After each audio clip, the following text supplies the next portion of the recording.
if I want to start a business, it starts with, what am I thinking about? Like, literally, what am I thinking about? What do I want to do? And most of the people that even listening to this are like, well, I don't know. What am I thinking? Well, get into yourself and say, what do I want to do? Like, start with how a do real you get thought. into yourself? You become self-reflective. The principles and the habits are the same. I don't give a fuck what anybody says. I'll stand against anybody on a stage that says, I have a secret to tell you. You don't have a secret, dude. You're lying. It's true. It is. Like, there's no secret there, dude. It's the same thing with anything else. Like, if I want to become successful, I have to spend time thinking about what I want to do and how I want to do it. And then there's habits on a daily basis. One of the most easy habits you could possibly do is get on your cell phone and text 5 people a day and say, hey man, I was just thinking about you. I wanted to see how you were doing. And if there's any way I could add value to your life. So you just build that shit. How do you know how to do everything, dude? I don't. I 100% yeah, but don't like know. you got, I don't know how to, dude. Multiple businesses. Yeah, but I don't know how to do anything. I just go and fucking do it, and I just figure it out. I'm telling you, man. I had this question just the other day. Somebody asked me like, hey man, you're getting into the coaching space now. Like, I just launched my coaching group. Oh yeah, what's that called? Limitless Society. And overnight it just blew up. Tons and tons of people have come, and I had a coach who's been coaching for a long time. He called me and was like, dude, how did you do this? I don't know. I just want to do shit. I'm the last person to talk about something and the first person to do something. And I'm also the first person to make all of the mistakes. And that's how it was, dude. My house probably should have cost half of what I paid for it because I fucked up so many times with so many different things. Like, dude, even the beginning, just laying the foundation, I paid the concrete guy like 60 grand to get started. The guy bounced on me. I'm like, what the hell is this? And everybody's like, oh yeah, you don't pay these guys up front. You got to pay them after they do the job. And I'm like, cool. Well, that was a $60,000 lesson I just learned. So he just bailed on you. He just bailed. Yeah. You dude, you're a pretty big dude. Why don't you just show up? Well, so I did. I probably shouldn't say this on the air, but I called him and I said, listen, man, you come up to my house and you fist fight me and I will waive your debt. You and me, one-on-one. He was a big Polynesian dude. And he, I gotta guess, be careful with the Polynesians. Yeah, yeah. Hawaiians are tough like a son They of a are. bitch. They are. That's actually why I spend a lot of time in that kind of culture and community. But I said, listen, you and I both know how you were raised, and an ass whooping is how that culture is. And I said, listen, you took 60 grand. I know you spent it, and you're not going to pay me back. I know you don't have that money. So I want you to come up and we're going to fight. I don't give a shit if you beat me up or I beat you up. At the end of the day, we'll squash it. He never did. He got too scared. But, you know, that was the beginning of me learning, like, okay, so I don't know how to build a house. I don't know what the hell I'm doing. I'm going to keep going, but it's very apparent that I need to like have some kind of a game plan together. And that was the beginning of that you have no idea what you're doing, bro. Now, 21 years old is when you said you started. Yeah. So I was a Mormon missionary. I came back from my mission at 21. My father was really, really sick. And 3 months after I got home, he died. And he preached all the time. 401k, college, like safety. And the last year of his life, he was the CEO of a big company. Last year of his life, the company's like, no, fuck you. You got to go, man. You're dying. We can't have you around. And that taught me everything I needed to know of what he was trying to teach me. And that there was no safety in anything. So I was like, well, fuck it. Then I'm just going to go ahead and do whatever I want. And I started a company at 21. What kind though? The first company I started, I actually got in. It's funny. When my dad died, he died from congestive heart failure. And it kind of sent me really quickly into this idea that I wanted to get into medicine. So when I had got back from my being a Mormon missionary, I was like, I'm going to be a doctor. Just the stupidest shit I probably could have thought of because I can't study very well. And so I went to pre-med and I started doing some stuff and was like, no, this isn't for me. I don't want to do this. And essentially every doctor I ever talked to was like, it's not worth the money. Don't do it. If you're in it for the money, don't do it. So I was like, all right, I got to figure out what I want to do. And in the interim of figuring out what I wanted to do, I was like, I'm going to start training people at the gym. I'm going to just work for myself, train people at the gym. So I started in a gym. I essentially walked in and said, hey, I just need to use the gym. And they're like, well, we have managers that help you, get clients and yada, yada, yada. I was like, I don't want any of that. I just let me start training. I'll bring in my own people. I'll sell them, whatever. So I started training people. And within 3 months, the owner of the gym came and was like, I don't know what you're doing, but you're selling more than anybody else. You're selling more than the memberships are selling. And I want you to take over the gym. And I thought, okay, I don't love this idea because I can't work for somebody, but if we can work into ownership, I'm in, dude. Let's do it. So we started opening up gyms all over Utah. They were the first, like that $10 month to month thing. And then we would get people in and we would sign them up on personal training. And within the first year, we opened up 3 gyms, and every gym we were supposed to open up, I was supposed to get some ownership out of it. Lo and behold, it was time for that. And he was like, oh, no. Kind of screwed me out of that. Ended up screwing me out of a ton of stuff really quickly. I was like, fuck you, man. I'm out. This whole place is going to go under and I'm going to take all of your clientele. So I took not only my clientele for training, I took trainers. I went, sat down with every one of the trainers I knew. I said, listen, I know what you're making here. Give me the next 6 months. I will double your income and you won't even have to come back to a gym. And the trainers were like, all right. They knew me. They knew that what I had done that was legit. We had sold millions of dollars in personal training.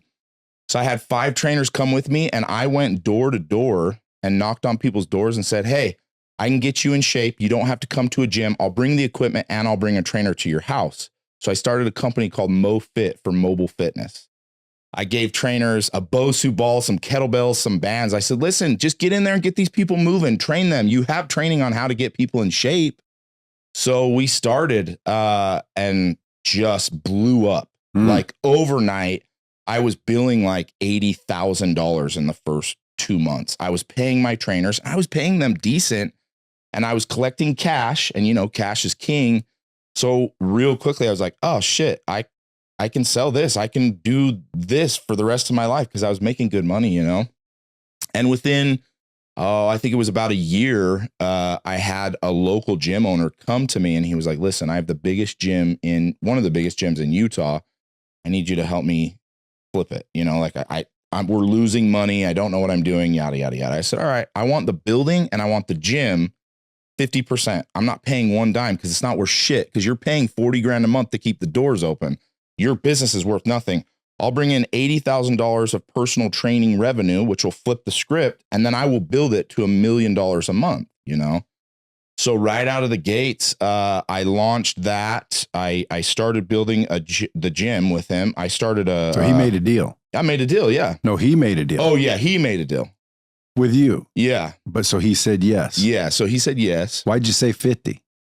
50 what? Why'd you say 50%? Why didn't you say 80? Because I was 21. I didn't know. I didn't know how to negotiate yet. Because you were bringing the whole thing. Oh, dude, I was bringing all of it. I had no idea. Drowning. But you know what it was? I think it was my picture of something bigger that I was confused on. You know, when you're young, you make stupid fucking mistakes. You look back and you go, I should have just tweaked it just a little bit. All I could focus on when I said this to him was, you have an $8 million building that you're not paying rent on, that you own. I want to own that building after we start paying rent. I don't give a fuck about the gym.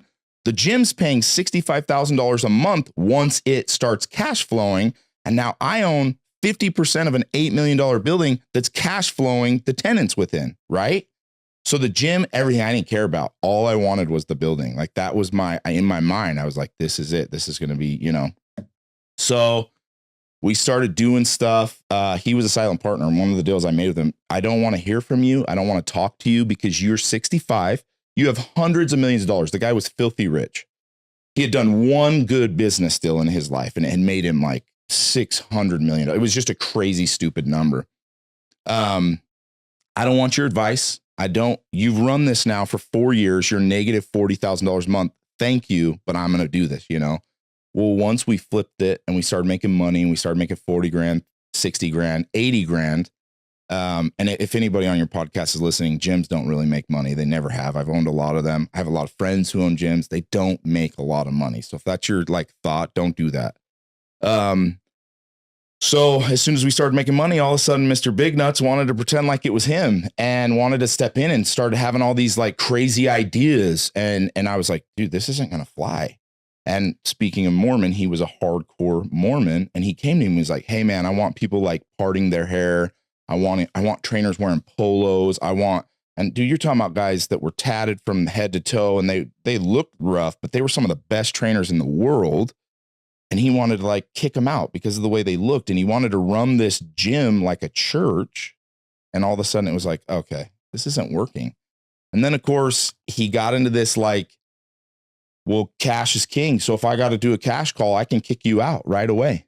And I thought, holy shit, dude, I'm back in the same fucking position I was with the other gym owner. Like, yeah, he's got tons of money. I don't have any money. I got a few $100,000. This guy's talking about millions and millions of dollars. So in the interim of launching that and doing that gym is when my friends, the Diesel brothers, said, hey, we're launching this company and we're going to give away trucks and we're going to do it with apparel sales. And I was like, I'm in.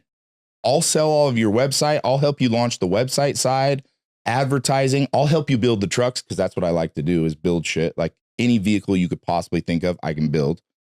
And we launched that. And in the interim of kind of this like disgruntled, crazy partnership that I had, we started being kind of successful over here with what it was called Diesel Sellers at the time. And I just got to a point where I was like, dude, I don't like where I'm at. I don't like this at all. I'll walk away from this shit. I'm not doing this shit anymore with somebody. I'll make more money somewhere else. My ex-wife, wife at the time was like, you're crazy. We can't walk away from this. It doesn't make any sense. You put all this time and money and energy in. And I just remember thinking, yeah, but it's not worth the bad energy that I'm going to chase this guy in court. He has millions of dollars. He's going to tie me up in court for years. I don't have enough money to do that. So I essentially jumped over to Diesel Brothers and building that. And then I took the idea of personal training, which was a monthly contractual value of something and billing people. And I just said, I'm going to do that with everything from here on out. So I went to the dentist. I said, hey man, I want to start a company with you. I'm going to show you how you can have more clients and not use insurance. And all you have to do is bill them monthly, like a personal training contract. Right. So I go to my local dentist. I'm like, hey, you clock in, you clock out. I'll do everything else. I start sitting down with people. Hey, this is what you need. You got $10,000 worth of work on your teeth. You got 12 months to pay for it. So it's going to be, $800 a month. You ready to do it? Oh yeah, that's way better. I don't have $12,000. I want to do it. So I launched a dental office. Same kind of idea as the personal training thing where it was like, oh, well, I'm just kind of financing people. Do you have any collection issues? No, surprisingly. Like we had 10% of people not pay and we had just one person doing billing stuff and they were collecting almost 8%. So we had like 2% people not pay. And I think it was because people were so excited about getting their needs met because if, and I don't want to go too deep into this hole, but insurance is total bullshit, especially dental insurance. Like especially my daughter just got braces and we have the best dental insurance ever. My ex-wife does. She's like, oh, we have to pay for them. What do you mean? We have dental insurance. She's like, no, they only pay for $1,800 for her whole life. And I'm like, wait, you're paying $40 a month and you get $1,800 for her whole life. Those numbers don't add up. She's like, yeah, that's kind of the rule. So anyways, we're so happy at the time to get work done that they didn't want to mess their shit up. And, I can't go back and repo your teeth. But if I had to do a full set of teeth with somebody, that could take 6 months. Well, guess what? You stop paying your bill on month 2, get the fuck out. We're not finishing your teeth. So we never really had any collections. So then I realized like, you guys all see what I mean? Like, dude, you've lived the life of 100-year-old. Yeah, it's crazy. So then, and this is where it gets really crazy. I went and I got my wife a breast augmentation and I'm sitting there talking to the doctor. I'm like, I think I can do more breast augmentations than you've ever done. And this is one of the #1 breast augmentation, even to this day in Utah. And Utah's like second in the United States for breast augmentations. I said, listen, I think I can get you more than you're doing now. He's like, oh, okay. I said, give me a year. Clock in, clock out. Don't do anything else. And what does that mean? Clock in, clock out. Well, so essentially people are good at like one or two things, right? You're a good surgeon. You're not a fucking good CPA if you're a good surgeon. If you're a good doctor, you're not a good business owner. You're just not. And I'm sure some people are going to listen to this and be like, fuck you, man. I run my dentist office. Great. You probably do. It's probably okay. But if you brought in an actual business mentor, he would tell you you're doing things wrong. You're good at being a dentist. Be a dentist. Make your money. But find somebody that helps you be more efficient, more effective, ads, like all of that shit. Dude, you go to some of these dental offices, and I use that because that was one of my first companies. They're getting taken by marketing companies. Marketing companies are walking in going, you give us 50 grand a month and we'll make you $100,000 a month. And it's like, dude, you could have paid $2,500 a month for that shit. And you paid them 50 grand because they don't know. They're not business savvy, or I should say most. I don't want to say everybody. So anyway, so we did that. And this is kind of a side note. I'm the oldest of 5 kids, and 4 of us are boys. And then we have 1 younger sister. And when my dad died in front of all of us, he actually died in our living room in my arms. It taught every one of us, like, we're not going to go that route. We love you, Dad. And we really appreciate the ethic that you taught us in work, but we're not going to do the school and we're going to do our own thing. So the dental office, I launched with them. They were all much younger. And then this plastic surgery clinic, same thing. I launched with them and went to the doctor and was like, listen, just punch in, punch out. Don't worry about business. Don't worry about advertising. Don't worry about sales. Don't worry about the back end billing. None of it. Don't do anything. Show up, do the surgery, get the fuck out of the office. So we did.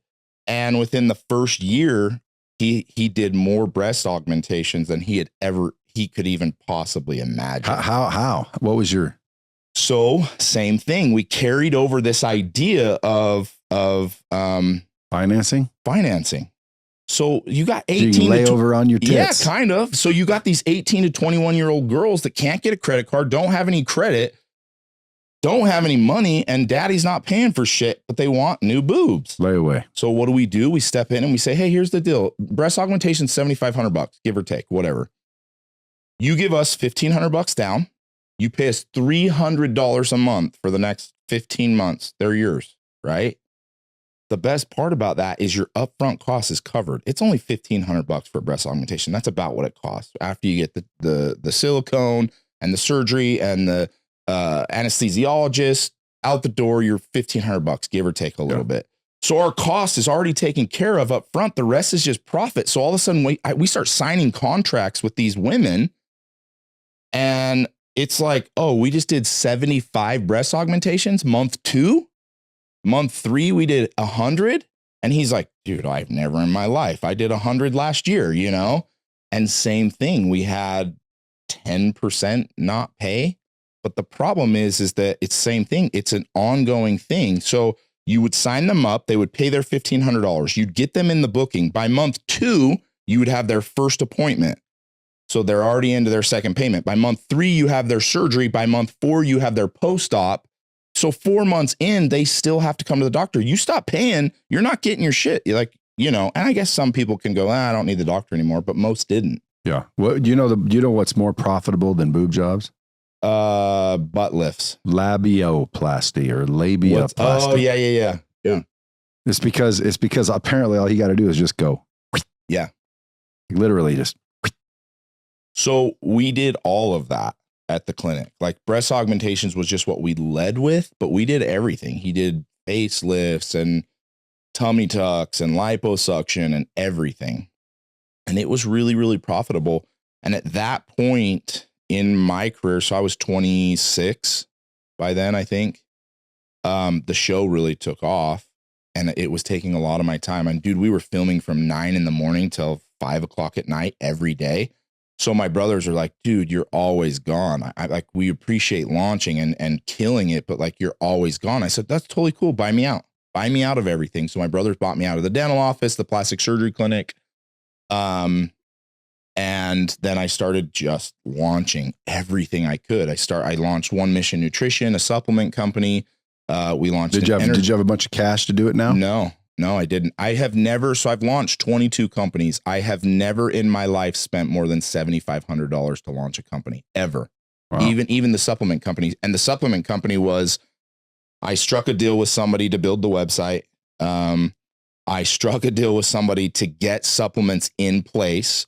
That was the one that I put $7,500 down for supplements, and then immediately started selling. In month 1, we did 30 grand in supplement sales. And by then I had cash flow to go forward. But at that point, it was like, shit, dude, I can do anything I want. I may not have a fucking clue what I'm doing or where I'm going, but I'll figure it out. I mean, what's the worst that's going to happen? I'm going to fail and I'm going to lose $7,500 or I'm going to look stupid. So I just kind of started rolling from there and just went crazy. So, I mean, dude, all the way from plastic surgery clinic to now I own and operate One Mission Nutrition. I own a How big is that now? I don't know. We're 7-figure, 8-figure. We're kind of rebranding right now. We bought two of my partners out, and we're completely rebranding things, and it does really well. But it's all direct to consumer and online because I don't want to do any retail because we do so well online and everybody's pushing to do retail. And I'm like, nah, I don't want to do retail. I just want to sell stuff online when I post on Instagram, you know.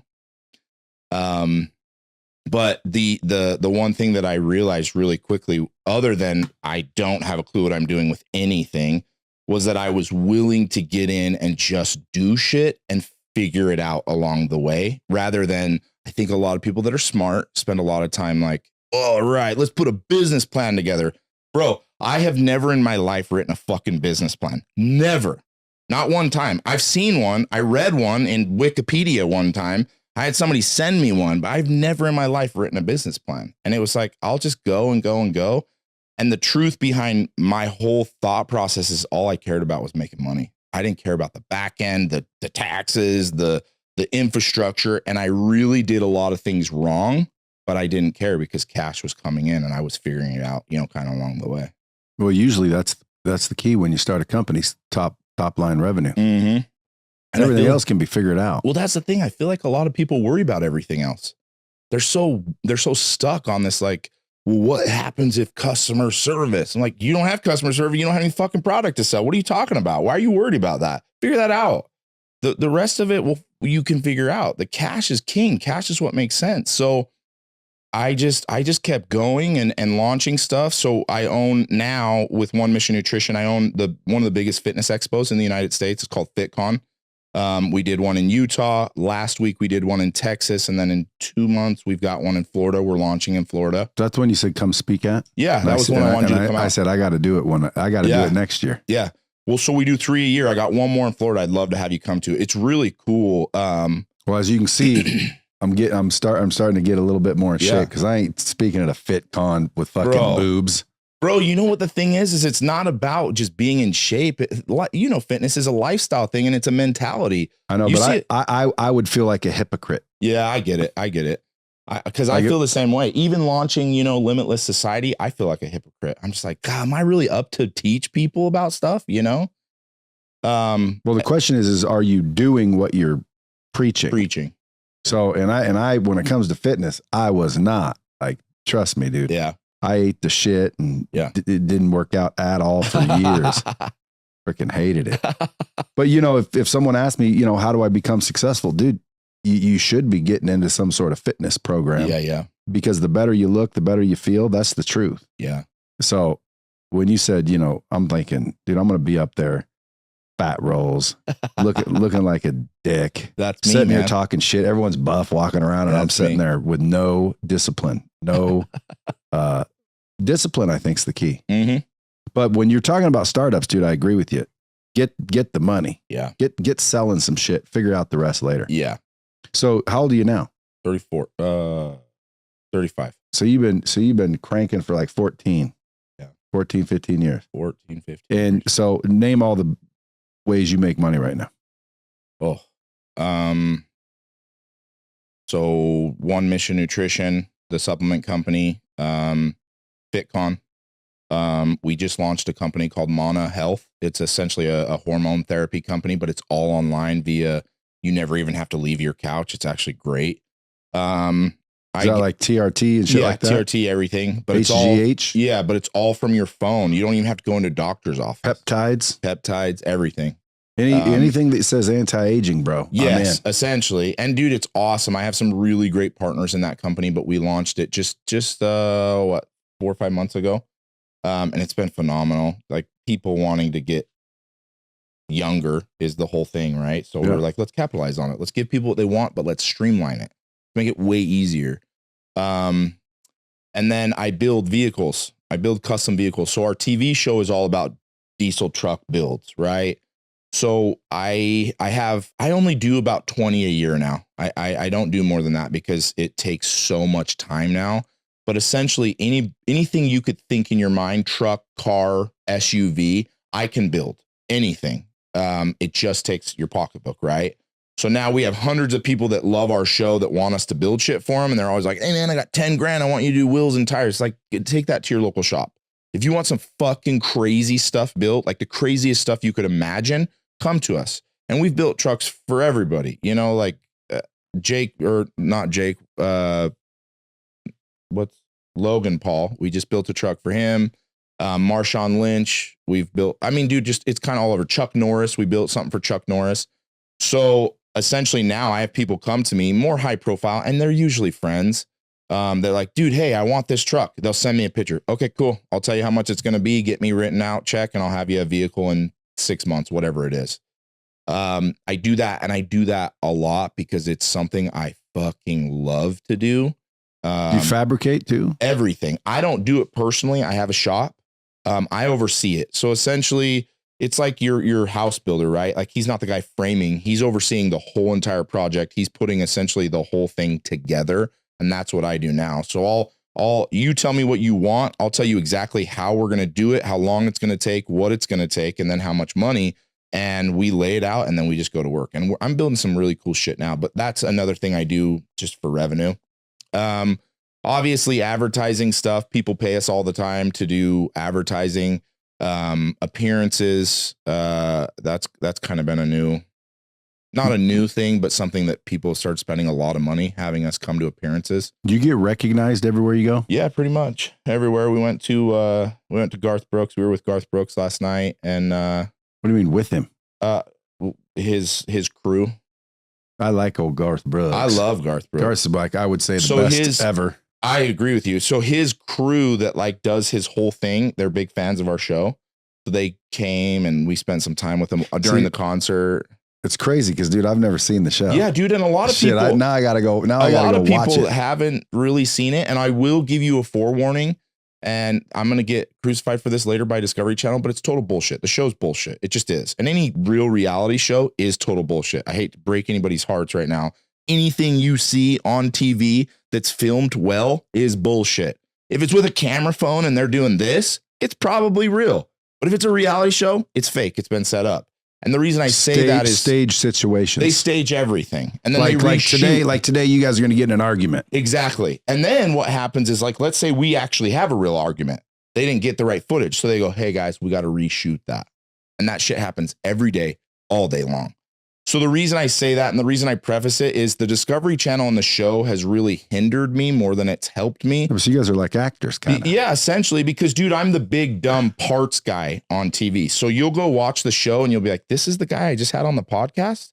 There's essentially three of us on the show, three main guys, Heavy D, Diesel Dave, and myself.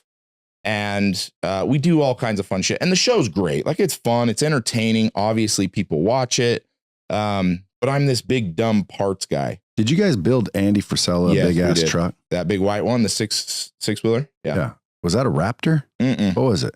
It was an F550 that we converted to essentially a bed and a 6-door. We built one for Marshmallow, same truck for Marshmallow. That's a badass looking truck. It was a badass truck. Yeah. Yeah. We've been so good the show's friends, about building trucks and all kinds of, like, we just branched off so hard into everything. Like, we've done helicopters, motorcycles, boats, trucks, cars, all like imagination, everything type shit, everything you can imagine. Shaquille O'Neal wants a big diesel motorcycle. Okay, cool. We'll build it for you. So that's cool. Now I know where to go to get some toys. Yeah. Yeah, dude, you come to me and we'll do whatever you want. You think of it or you send me a picture, I'll build it for you. And I love that. More than anything, except for Limitless Society now, more than anything else, I like to build things. And it's not about me working with my hands. That's not what it is. I'm not going to take credit as a mechanic. I'm not a fucking mechanic. I like to say to you, listen, I can paint a picture and my canvas is that vehicle. I will make it the baddest thing you've ever seen and driven and ridden in, but this is what it's going to cost and this is our timeline. And I love that, man. The before and afters, if you scroll through my Instagram, you'll see hundreds of vehicles that I've personally built for people or for myself. and they're out of this world, and there's not a lot like it. There's a reason why Andy wanted that truck from us, and Marshmallow wanted the truck, and Logan Paul wanted a truck, because we build things most people can't build. And that's what I really, really enjoy. So even though I get good income from that, it's more something I like to do, you know? Now you're building people.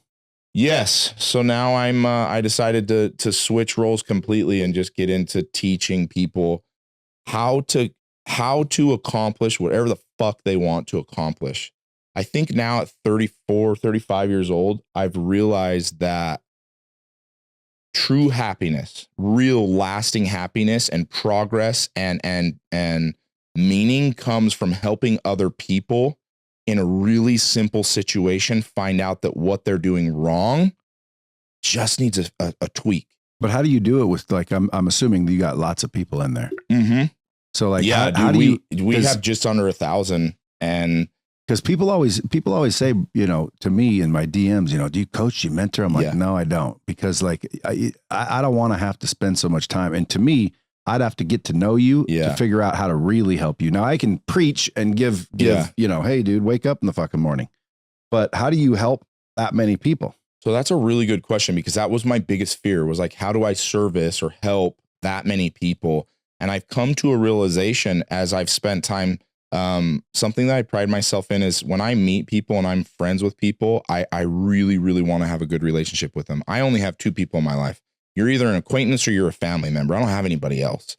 And I've created this place of, if you want to be successful, you have to dump energy, right, into things that you want and you want to create. And there's all these principles and habits that successful people do. And it's all the fucking same thing, man. It's not different. You're not doing anything different than me to get what you got. And I'm not doing anything than Andy Frisella to get what he got. The principles and the habits are the same. I don't give a fuck what anybody says. I'll stand against anybody on a stage that says, I have a secret to tell you. You don't have a fucking secret, dude.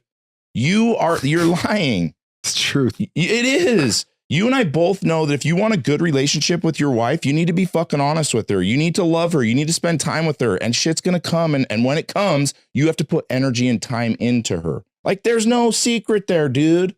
It's the same thing with anything else. Like, if I want to become successful, I have to spend time thinking about what I want to do and how I want to do it. And then there's habits on a daily basis. One of the most easy habits you could possibly do is get on your fucking cell phone and text 5 people a day and say, hey man, I was just thinking about you. I wanted to see how you were doing. And if there's any way I could add value to your life, that's it. You don't have to fucking do anything else. And every one of those people every one of them for the first 5 days, and be like, fuck this guy, I don't want to talk to him. But then you're going to run into somebody with some type of opportunity to be like, dude, I really appreciate that. And guess what you just did? You just put your name in their brain. And as they grow and they do things, they're gonna be like, oh, fuck, I'm going to text this guy. Dude, I say it all the time. All the time. I got a thing called $1 Million Morning. I say, number 1, wake up. Because most people, when they wake up, you know, they start thinking about the past, the problems, the situations. They get a little depressed. Yes. Most.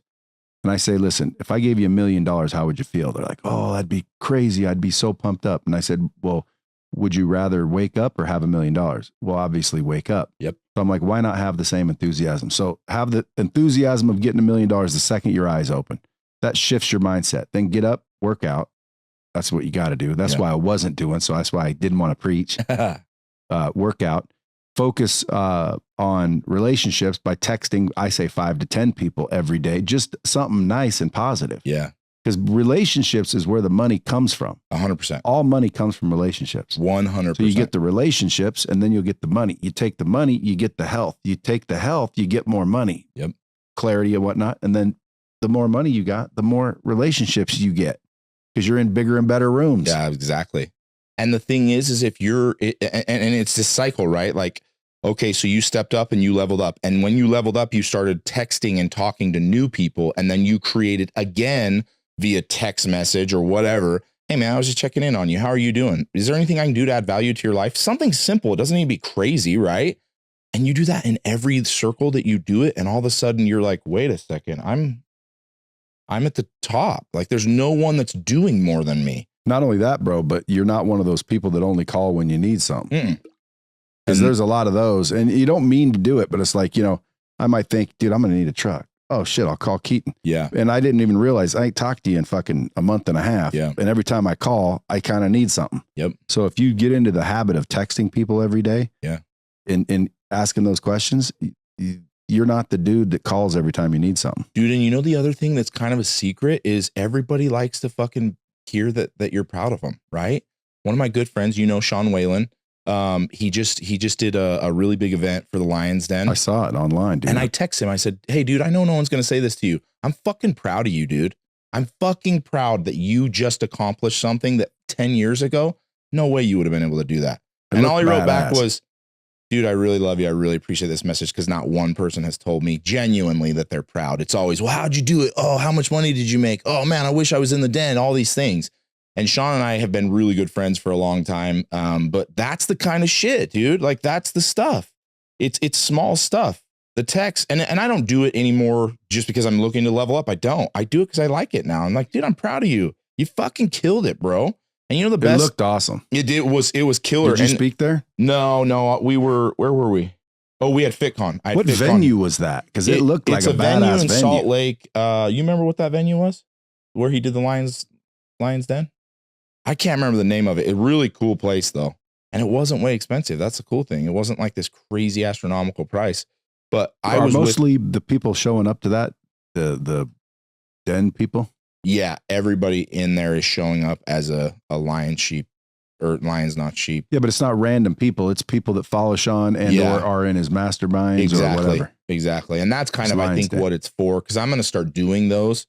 But it's essentially to get people together and host an event and bring people out and you know, get them to learn more hands-on shit. Yeah. But yeah, he killed it. We were together in Cabo, 3 weeks ago, Sean and I and my good friend Rob Bailey. I don't know if you know Rob Bailey. Yeah, dude. Dude, I just started listening to his music. Is he not the best? I just texted him this, or not text him. I DM'd him this morning.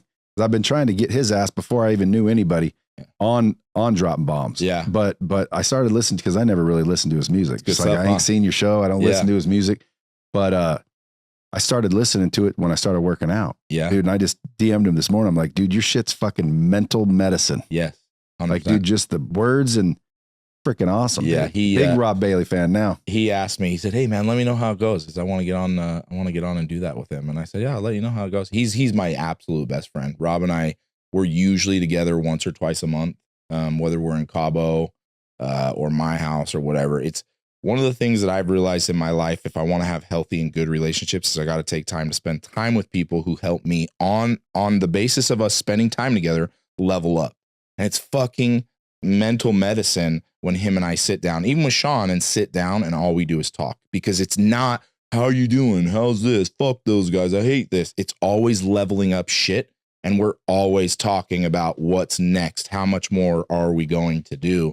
So we spend a lot of time together. In fact, dude, the only reason I started my coaching group was because Rob and Sean, they were like, dude, you have to do one. Did Rob do one? Yeah. Rob launched one, about 8 months ago. It's called Clear, Calculated, Vicious. I'm going to be pissed. I don't remember. CCV is what he calls it. Clear, Calculated, Vicious. Killer program. Because his mentality is the same his music is. He's a no bullshit, in your face, doesn't give a fuck if you like him or not. He's here. And his mentality is that no one's going to come and save you. You have to do it yourself. And he's done that. He's built a huge culture of, his wife is Miss Olympia, or was Miss Olympia. Also one of her best friends, Dana Lynn Bailey. Their mentality is just awesome. And that's one of the reasons why we spend so much time together.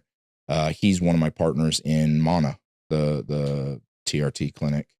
But doesn't he have a clothing company too? Yeah, he has a lot. He's like me. He's kind of all over the place. He's got clothing company. He's got a few supplement companies. He's got a coaching group. Dana has like 4 companies. They have a lot. And he's very, very successful. Very hard mentality, but very, very successful. You'd like him on your show. Well, dude, I invited him. He didn't respond. He'll respond. I'll text him. I'll text him after this. Yeah, tell him. Maybe we'll FaceTime him after. Tell him, dude, I'm a good dude. Besides that, man, I didn't know his music was like it is. Like, Fire. dude, Limitless Society, for those who don't know, I do a coaching, a mentoring program and it's to help cheap, people. by the way. It's too cheap. It is. I really do think you should reconsider the pricing. You're You're going to make the rest of those coaches get pissed. I have thought about that, but the reality is that there are people out there that can't afford things in the beginning that will one day, but I want to be able to offer it to as many people as I can. And I won't offer it for free. I'm never going to offer it for free, because if you can't invest in yourself, then you're not going to ever be anywhere. Never. I've never in my life seen someone say, hey, I don't want to pay, but can you show me how to change? No, fucking, it's not going to happen. Well, again, then come to me. No, yours isn't free. No, I'm just saying, follow me on YouTube, dude. Follow me on TikTok, Instagram. I teach people shit every day, all day for free. Yeah, that's true. It ain't free for me, Yeah, but it's definitely free for them. I thought your Rhino, what is it? Rhino House? Crash House. Crash House. I thought the Crash House cost money. That does. Oh, okay. Then That's the inner group, son. got you. Okay. No, dude, My TikTok, free. I'm always your YouTube, TikTok's Instagram, wild. all of it, free. Your TikTok's And by the wild. way, I'm dropping knowledge there just the same. Matter of fact, the knowledge that I'm dropping on TikTok, Instagram, and YouTube usually comes from those motherfucking meetings. Yeah. So guess what? You don't need to be in the meeting. You don't need to get it firsthand. You can get it free on my social media, but follow it and share it and make sure fucking you help promote it. You know what, dude? I just had this conversation with my brother yesterday.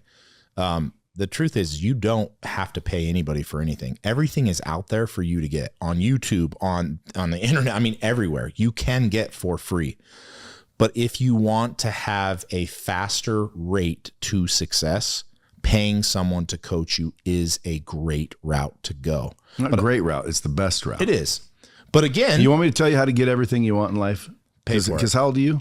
35. Now let me ask you a question. You're 35 years old. Are you smarter now at 35 than you were at 25? Absolutely. Do you think you'll be smarter at 45 Absolutely. than you are now at 35? Absolutely. Well, I'm almost 55. Yeah. You're Okay, old as so imagine fuck. how fucking smart I might be. Yeah. So exactly. Okay. I got underwear older than you. I know. But at the end of the day, you learn as you grow, and you look back and you're like, fuck, and you make mistakes, and next thing you know, it cultivates into fucking some wise, sage experience. Yeah. I forgot the experience I was going to share with you now because I was being funny. Because you're old. Well, maybe. By the way, the other day I was talking and I'm like, the fuck did I just say? And I literally couldn't remember what I said. I'm like, fuck, is this like the beginning Of amnesia? Yeah, or Alzheimer's. Yeah, like, dude, Old timers, you could call it that if you want. the part where you don't really remember. Yeah. Like there was a joke I heard once that was for Alzheimer's, and they said, took my wife to the doctor, and doctor came in and said, I got some good news and some bad news. The guy says, what is it? He says, well, your wife's test came back and she's either got AIDS or Alzheimer's. And the guy goes, what? You don't know? He said, no, the files got mixed up, so we're not sure which one's which or who it belongs to, but she's got either AIDS or Alzheimer's. And the guy says, well, what do I do? And he says, fucking, I don't know. I'd probably drive her 10, 15 miles away from the house, and if she comes home, don't fuck her. This is that stand-up shit. This is that. Look at you. You've been preparing for stand-up your whole life. Yeah. Bro. You have. How important do you think preparation is? I don't know. Is this going to go into a preparation H joke or? No, I'm just wondering. Dude, that's the biggest part. Because what you were just saying was true, and I mean, the listeners are going to be like, "Fuck, he almost got to the point, and then your dumbass joke." Dude, I'm hearing what you're saying, but it also makes me want to chime in because I also know, you know what I'm saying? Because I've seen the same things. Yeah, and everybody. Well, what's funny is everybody successful says pretty much the same shit. They really do. They just say it their own way. Yep. Are you laughing? Are you crying? Do you feel motivated or inspired? Like some people listen to somebody say it this way, and literally people are like, I hate that guy. And then this person can say it the exact same thing, and I fucking love that guy. And it's the same shit. Have you ever seen when they go down and say, hey, Obama said this and Trump said that? And really, they switched what they said. Yeah. So the Trump people would say yes to anything Obama was saying, and the Obama people were saying yes to anything Obama were saying, but it was the opposite. Yeah. Which means, dude, they don't fucking know shit. No. And see, this is one thing that when you get older, you realize You don't know shit. Yeah. Okay. You don't know shit, dude. I don't know shit. We don't know shit compared to what we could know and should know and will know eventually, I think. Yeah, but I think that is a key to why you've been successful, and I think that's a key to why anybody can get successful. If you really can step into a room and say, you know what, I don't know what I don't know, but I'm willing to fucking learn, that's when you soar. That's when you become super successful. Again, 100% me. But what I was going to tell you is how to get anything you want in life very simply. You guys ready? This is very simply how you do it. Number one, you got to figure out what it is. Sounds easy, but that's actually probably the hardest part. Figure out exactly what it is. Step two, figure out how to get it. See? Now, most people go, well, duh, if I knew how to get it, well, that's the hard part. No. You figuring out how to get it's the easy part. Yeah.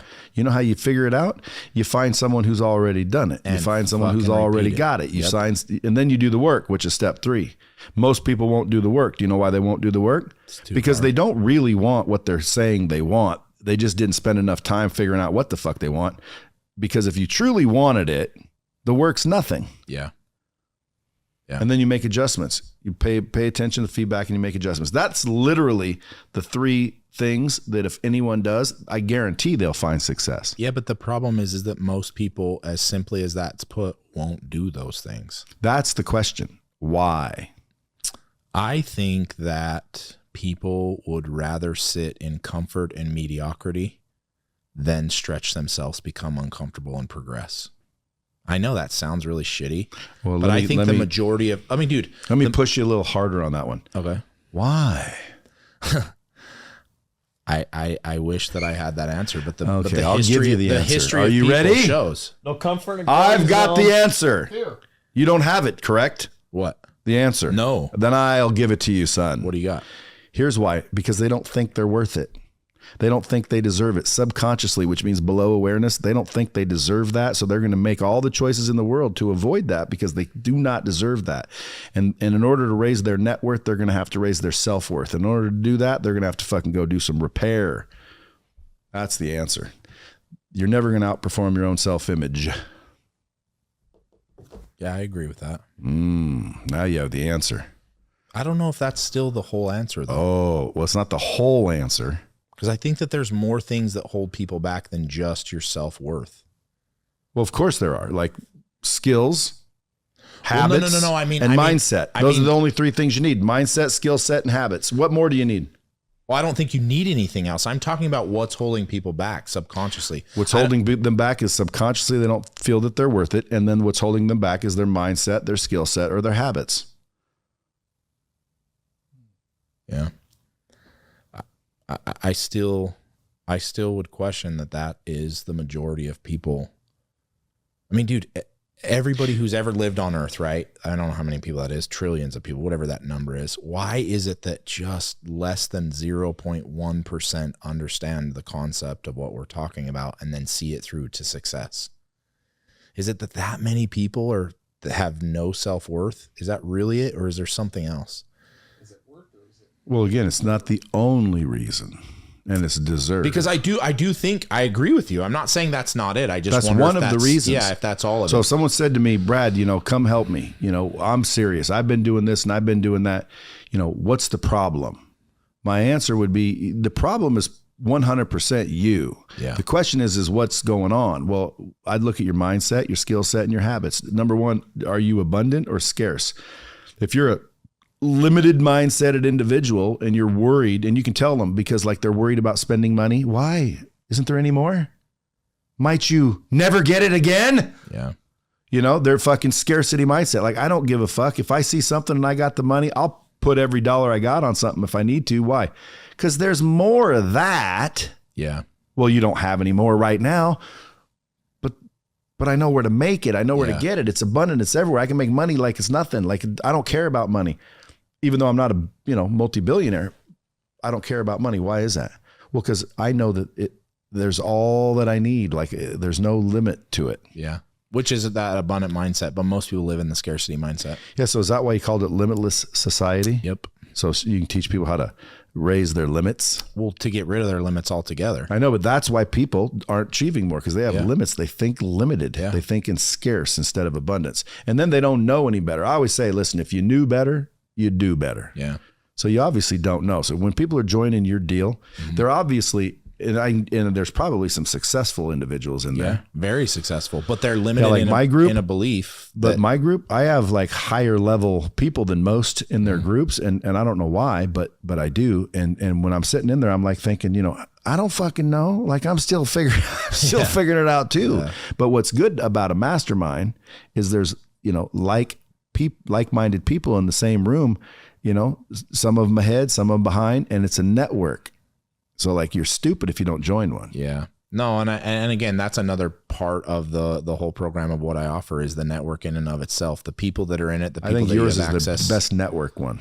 Thanks, man. I appreciate that. I do have a very, very big network. I've spent a lot of time. But that's the entertainment in you. Yeah. Well, I've just spent a lot of time getting great relationships. Like you and I have a great relationship. I have a great relationship with a lot of the people that show up to speak at these events and come and give their time to people who want to be in the same room with them. I know, but like the lineups you put up, if you were to pay those fees, oh yeah, it'd be $1 million or so in speaking fees. Yeah. But people come out because I've created a relationship and networked with them and have a real friendship with them. Yeah, like I tried to get Andy out to something and fucking nope. And he was like, no way. Next thing you know, I know he's fucking coming out to yours. I'm like, damn, dog. One time Andy came to town here and he was hanging around, I think the Diesel Brothers, you guys. Yeah, he was probably with us. Yeah. That was during Heavy Chocolate. We did a mastermind here. Yeah. Yeah, but he was supposed to like fucking call me and like fucking grab dinner or some shit and fucking maybe even do a podcast. I can't remember. And I fucking, see him on social media and he's hanging out and I fucking text him and I said, fucking dude, am I not invited because I don't have a beard? And he fucking said, yeah. Laugh, laugh, laugh. Technically, yeah. I'm like, oh, motherfucker, I need to grow a beard. Yeah. Y'all had beards. What's with the beards? I don't know. We've always had beards. It's an image thing, I think now. When you going to do it? I'd never. He can't grow one. Testosterone, the lack of it. You'd look foolish. Yeah. He wouldn't look like Rob Deere. I wouldn't look like Rob Deere. You have a lack of testosterone in your body. So. Why don't you inject some? I don't know. He doesn't even have a good. That's the whole adrenaline thing, man. But I can solve people's problems with real talk. Yeah. I should call mine real talk. You really should. Dropping bombs is I don't old, like man. crashing. Let's go right to I like real talk. Real talk. Not this fucking podcast. I'm talking about my group. Like oh, your yeah. group. Real. I thought my last group's time just we like talked, yours, you but said it was smaller. going to be that. Huh? Well, last time we talked, you said it was going to be real talk. No, but that's what it is. I mean, it's real talk, bro. I don't bullshit people. Like he says, I don't have enough testosterone. Oh, poor baby. Why don't we get you some? No, I don't want any. See what I mean? Like everybody's acting like they got problems, but when you show them the obviousness of their problems and the stupidity, they don't want to fucking wake up out of the ether. It's the fear thing. They get all fucking worried about like what people think. Yeah. What do you mean? Why are you so worried about what people think? Well, the reason you're so worried about what people think is because you don't think enough of yourself. So I need everybody else to say that I'm cool. But see, I've graduated out of that. So I don't need everybody else to like me for me to like me. Yeah. And if everyone else can do that, I bet you anything, you'll start liking people more. It's one of the biggest reasons why when I started what I started, I focused so heavily on personal development because everything is tied to personal development. What you think of yourself, what you think of other people, all of those things that are tied to your own self-worth and your own self-development is all tied to your success in business and relationships and everything. Don't you think it's getting old though? No, dude. This whole entrepreneur bullshit. No, man. This scam that's going around. I love it. It's a fucking temporary scam. I love it, man. Personal development, entrepreneur, business building, all of that. Love it. I'm playing devil's advocate. I know you are. So, why do you love it so much? Because personally, I've developed myself, and it's like you talk about God, you talk about Jesus, and why you share so much. I don't all the talk time. about Jesus. Yes, you do. I've heard you talk about it a lot. I talk about Yahshua. Whatever. That's his name. No, it's not. Yeah, it is. Just like yours is Keaton. We'll go. No. We'll go all the way back. Let's go. If you go all the way back to the Hebrew meaning, it's not Yeshua. Well, it's the Hebrew meaning. It's like not the Yeshua? Actual name is not Yeshua. Who are you talking about? I'm talking about who you think is Yeshua. There's a different name. Yeshua. Oh. And if you say it's Yahushua, whatever, how you ever pronounce it. Now you're saying we're talking about pronunciation. Correct. And we're not talking about pronunciation. We're talking about his name. Okay, hold on. You got me off my train of thought. What I'm saying You'll is, lose the listen, argument because his name this is was what I'm saying. not Jesus. It wasn't Yeshua either. Yes, it was. I'm going to give you. I'll give If you. I don't have my if you stuff go back in front to of me. those days and you called around and you said, "Hey, who is that man right there?" They would say, "That is Yahshua." No. Yes, it is. Go watch Passion of the Christ. I've seen it. Everything was legit. One Yes, thing it I was. know about Keaton, he knows his. Let me. let's hear You want it. me to tell you a secret? Yeah, what's his name? What was his name? I memorized the Bible Yeah, word for word. yeah. I went all the way back to Hebrew. I went all the way back. Yeshua is not his name. Now, What's his name? I don't have enough time here. No, because it takes a lot. It takes a lot to say his name? Yes, there's a long, Dude, deep. you're I so promise full you. of shit. You don't know his name. No. I actually wouldn't disagree with that. I don't think that we do know his name, but Well, I know he that told what us in we the scripture have. over 7,000 times. No. Again, the scripture that you're even talking about is not even real. Most of that stuff. Blasphemy. No. Most of that Have you stuff. all heard what he just said? Most of that stuff Your was Bible and lost. scriptures are bullshit. You know about the Nicene Creed? Yes. Okay, 325 AD. What happened? Yeah, Emperor Constantine decided to pull up a group of fucking people, but they left out the Jews. Well, guess what? No, they didn't just leave out the Jews. Yahshua was a Jew. And by the way, this was 325 years after he freaking already gone, son. So Emperor Constantine said the Rome's going to fall if we don't fucking get like all together on something. So they made up Okay, a story. now we're on the right track. They made up what? They made up a story. They also made up a lot more than just a story. They made up a story on based on Yahshua, the Nazarene, which why or the name that they thought was Joshua. whatever name you're claiming, I think it's Yahshua because it says it was, but I could be lied to. Yeah. But You could anyway, be wrong. They said if anybody doesn't go along with this story, we're going to kill him, which that was the Inquisition. So literally, they made up a story, said, "Hey, everybody better believe this, or we're going to kill you." And that was when they started killing people if they didn't believe in Christianity. But some people, like the Jews and other people, Greek worshiped the Greek gods, Zeus and whatnot. There was all kinds of different religions. So they all came together and formed a new one called Catholicism, actually. And they left out how many books? Do you know? Oh, they left out a bunch. Hundreds. Yeah, Of bunch real books. records. Real records. There's omissions. Everything that we have at this point is very, very, very diluted. yes, And it's not. corrupted. It's corrupted, diluted, and it's kind. And again, I'm And not by the saying way, I don't. when I say, well, what Bible do you read? People say King James King James version. And I Version, say, yeah. why does he get his own version? Exactly. But the You point ever of think what of that? I'm You saying. ever wonder why? Why point- is it the King James version? Like, what the fuck does version mean? Is there a version of the Yes. Bible? Like, well, where's the And Bible? what is the version? Oh, well, it's his version. Okay, so it's not the truth. It's just his version of the truth. That's right. So again, that's supposedly. why I go. That's why and I by go the way, all the for way back. disclaimer, for both of us, we don't claim to know. At least I don't. And I claim to not know. But what the Scripture does tell us, my friends, my children, is to seek. Yes. And that's all I'm doing. I'm just seeking. And he says, seek and ye Shall find. shall find. You won't, but ye will. So as long as you remain ye, But back to the original point. you'll find. Back and, to and the guess what original I point. found? His name wasn't Jesus. Well, that's true. That is true, and people cannot argue 100% that. I agree So if with the you. name was Jesus, they said, well, that's how it translated. No, that's what they told you and sold you. Yeah. If it was translated that way, all the Yahshuas would become Jesus, Yeah. and they didn't. Only one became Jesus. The rest became Yahshua, then Joshua. Joshua. So guess what? His name was basically Joshua, if we're going to use today's language, not Jesus. Yeah. Well, if you're in Spanish, they call you something that, no. Your name is phonetic. So your name is Keaton. There is no way to spell that. That is a sound. I'm saying Keaton. Now, how do I know how to say that name? The letters formed, you are trying to get me to make that sound. But when your parents name you, they named you a sound. It's phonetic. Yeah. Your name is a sound.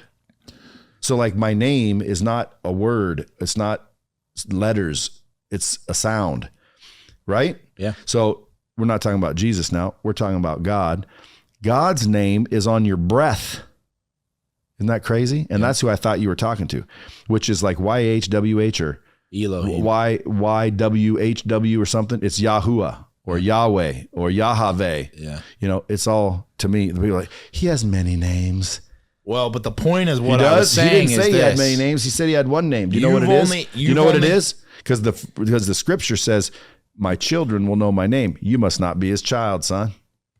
And then, but the scripture says we're all his children. Yeah. Well, how come we all don't know his name? Yeah. It doesn't match. Well, there's a lot of shit that doesn't match. You know, hey, my children will know my name. What's his name? Nobody knows his name. Like, well, then that means nobody's his children? No. Is it all bullshit? Like, what's the deal? Seek and you shall find. But now people are going to go, oh man, now it's getting religious. Let's get back to the business. Well, hold on. That's what I want to go back to. That's what I want to go back to. Hey, people always leave comments sometimes on like my YouTube channel and shit where there's a little more haters there. They say like fucking, stick to business, Brad. Nobody wants to hear your opinion on fucking transgenders.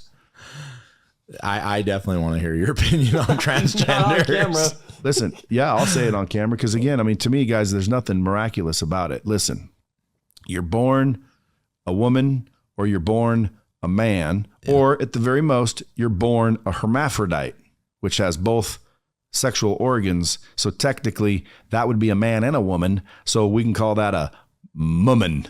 But I can tell you that it's not a transgender. Why? What is a transgender? A transgender is one sex or the other pretending to be the other one. Wait, so including surgery, yeah, and like serious attempts to emulate the other, but they're never ever going to actually be the other under any circumstance.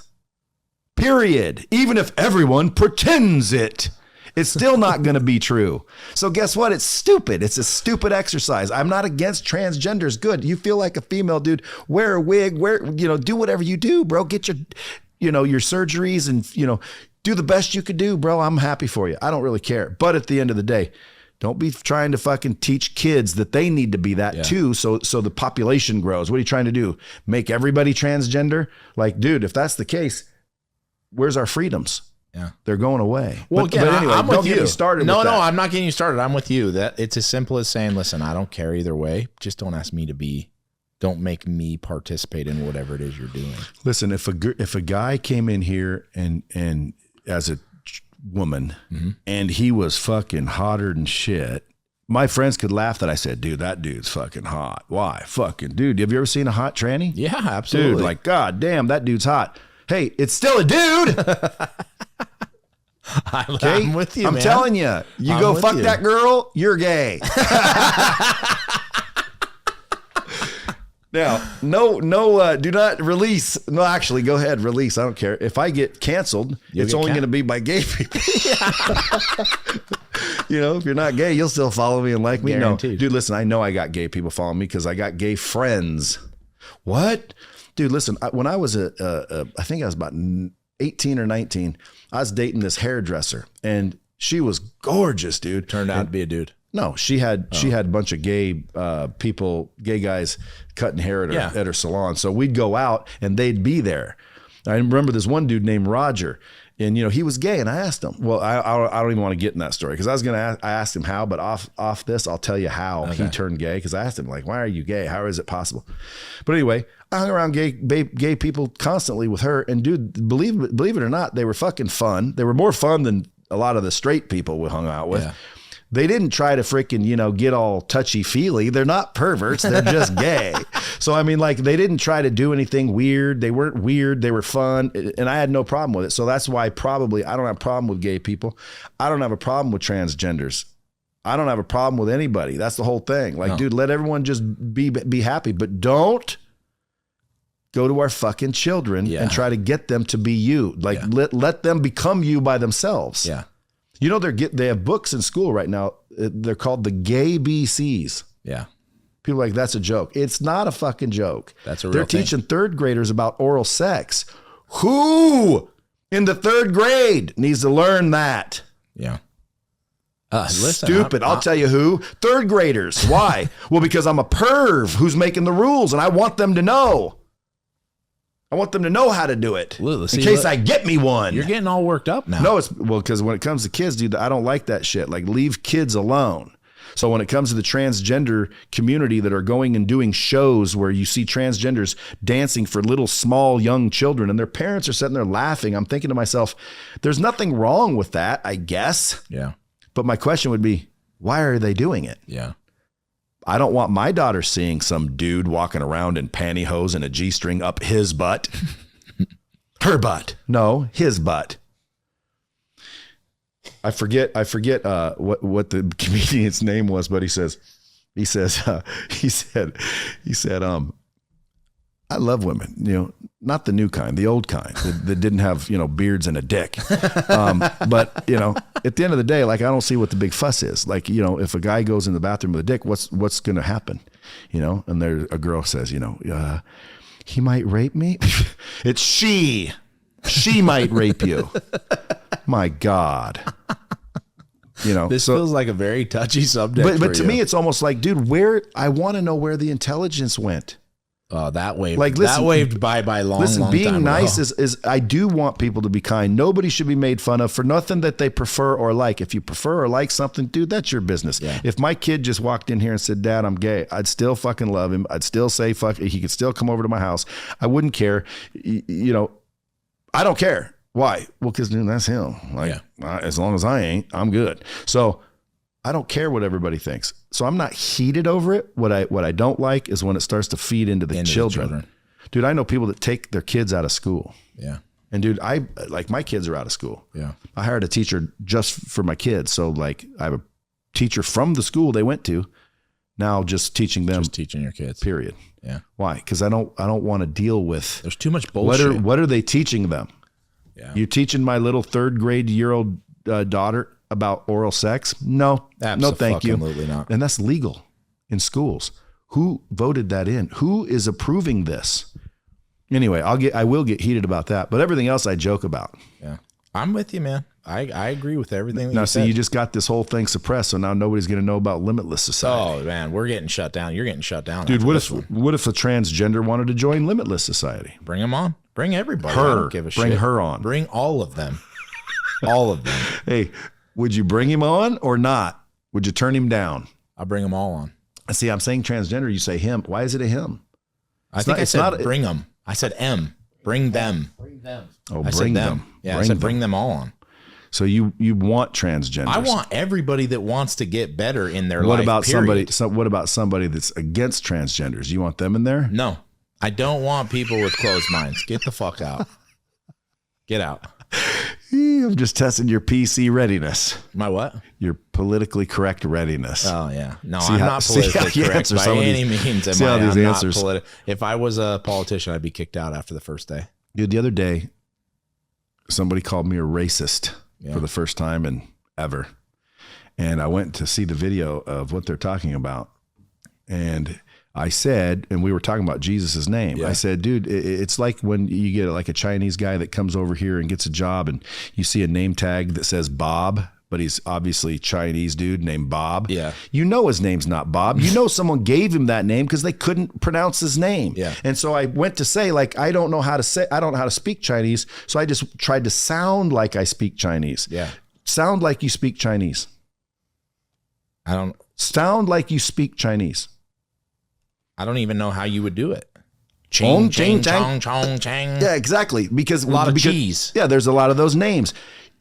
And then everyone's calling me racist because I said, they named him Bob because no one could say like ching, chang, chong, chong. And they're like, motherfucking most racist thing I've ever seen. It's like, God damn, guys, this is what I mean. Racism means that you have something against a race of people. I tried to sound out their language. There's nothing hateful about that. Like somebody could literally think about what English sounds like if you didn't know it. See, like if you just heard know it, what did he say? He just said know it. All these words, sometimes I listen to them like I don't know English and I think that's a weird word. You know what I'm saying? Phlegm. Like a foreigner's listening to us talking. I'm like, so I had a big phlegm in my throat. And they're like, what is What this the guy? fuck did he just say? And if they tried to sound like if I say sound Arabic, people go ugh, ugh, ugh, because there's a lot of ughs in Arabic. Yeah. If I say sound German, they do it all hard and whatnot, Hans. Russian, they do accents because that's what they sound like. So they said that was racist. Wait, did you get in a lot of trouble for that? I don't think they had many people, Is this on jumping YouTube? on the bandwagon, but someone put it out there. On YouTube? They tagged me. No, it was on Instagram, I think. And they tagged me and I looked at it and it's me saying Joshua and this, and I didn't say anything racist at all. And they're like, this fucking guy's racist, trying to make it go viral. What a dick. Listen, I'm the least racist guy. Dude, listen, I'm the least racist guy ever. I'm multicultural. I'm a mutt. I'm black from the waist down. No, man. I'm the least racist guy on the planet. Yeah. Why? Because I don't give a fuck, dude. I like everybody as individuals. If you're black and I don't like you, it's because I don't like you. Yeah. If you're white and I don't like you, it's because I don't like you. Like, you see what I'm saying? Everybody's their own individual. Because to me, everyone's one race. We're all the same race in my mind. Yeah. And that's the truth. And if you're an ass, you're an ass, no matter what race you are. Still, dude, how many races do we have? I don't know. There's one. It's the human race, dude. We're all part of the human race. We should all be taking care of each other and helping each other, not being, racist. So at the end of the day, to be called one is like, dude, please. Now, let's get back to success real quick, because I got to go, and so do you. I know you do. Huh? We got to go. I know. So give the Bomb Squad 3 tips if they want to hurry up and get their asses moving. Like 3 tips to where anyone can tactically throw them down and see some sort of lift or gain other than join Limitless Society. All right. And by the way, if someone does want to join Limitless Society, where would they go? limitlesssociety.com. That's easy. Limitlesssociety.com. And by the way, it's not Keaton Hoskins on Instagram. It's the dot muscle. There you go. The dot muscle. Not because we couldn't find the muscle. No, it's the dot muscle is what it is. Period. No, it's the dot muscle. All right, you ready for it? It's I'm going the to give you period one muscle? bomb. I'm going to give you Hold one. on. It's the period muscle? Yeah. It's the period muscle. Yes, and you have to call me they. So what is a period muscle? Huh? What is a period muscle? Exactly. I think it's kind of what we were talking vulva. about. Yeah, later or earlier. Don't you drive a vulva? No, I would never drive a Volvo. They're too small. Way too small. Go. All right, here's what I got for you. If you can measure out every day by asking yourself if you could have at least one of the 3 things I give you, you'll be successful in every part of your life. Either find happiness in the day, peace in the day, or progress in the day. Now, most people have a really hard time with happiness and peace, but there's no reason that you can't find progress every single day. If you continue down that path and use that as a measuring stick, you will absolutely be where you want to be, because progress will always get you there. Most people will never, ever, ever accept that I at least need to feel one of those 3 every day. Now, for you and I, we probably feel all 3 of those most of the time. I do. I feel happiness most of the day. I feel peace most of the day. And I always feel progress. But for those who are in the absolute lowest of low, if you can't feel peace and happiness, you better feel progress. I'm going to chime in here, and there's going to be so much value today that, like, let's just make this clear. If you're listening to this, like, you want to pull the car over, you want to grab something to write with, get a pen, piece of paper, and get ready to change your life. For sure. But I do want to talk about what you just said real quick. Andy Frisella, Ed Milet, Tim Grover, Eric Thomas, Russell Brunson, Gary V, right, Gary V, Bradley, right? I'm going to be there, which obviously relationships, which we'll talk about today in this, having a relationship with Brad, which I've always taken care of him. He introduced me to Keaton. I would have never met Keaton. I'd have never got invited to speak. So you just think that may not be true. No. I know it's true that if you decide to nurture relationships in life, you will get further than anybody else, because people don't do that anymore. No. People are, and by the way, you know what I love? Just before this started, we're all cracking the fuck up, right? We're all laughing. We're all having a good time. The first time that I got on Limitless Society with him and talked to his people, you know what I noticed? I noticed as Keaton started the conversation, his energy, it's real. He's fired up. He wants to win. He's hungry. Listen, if you'll notice one thing, that people that have this kind of energy, they can't be stopped. Okay. They win all the time.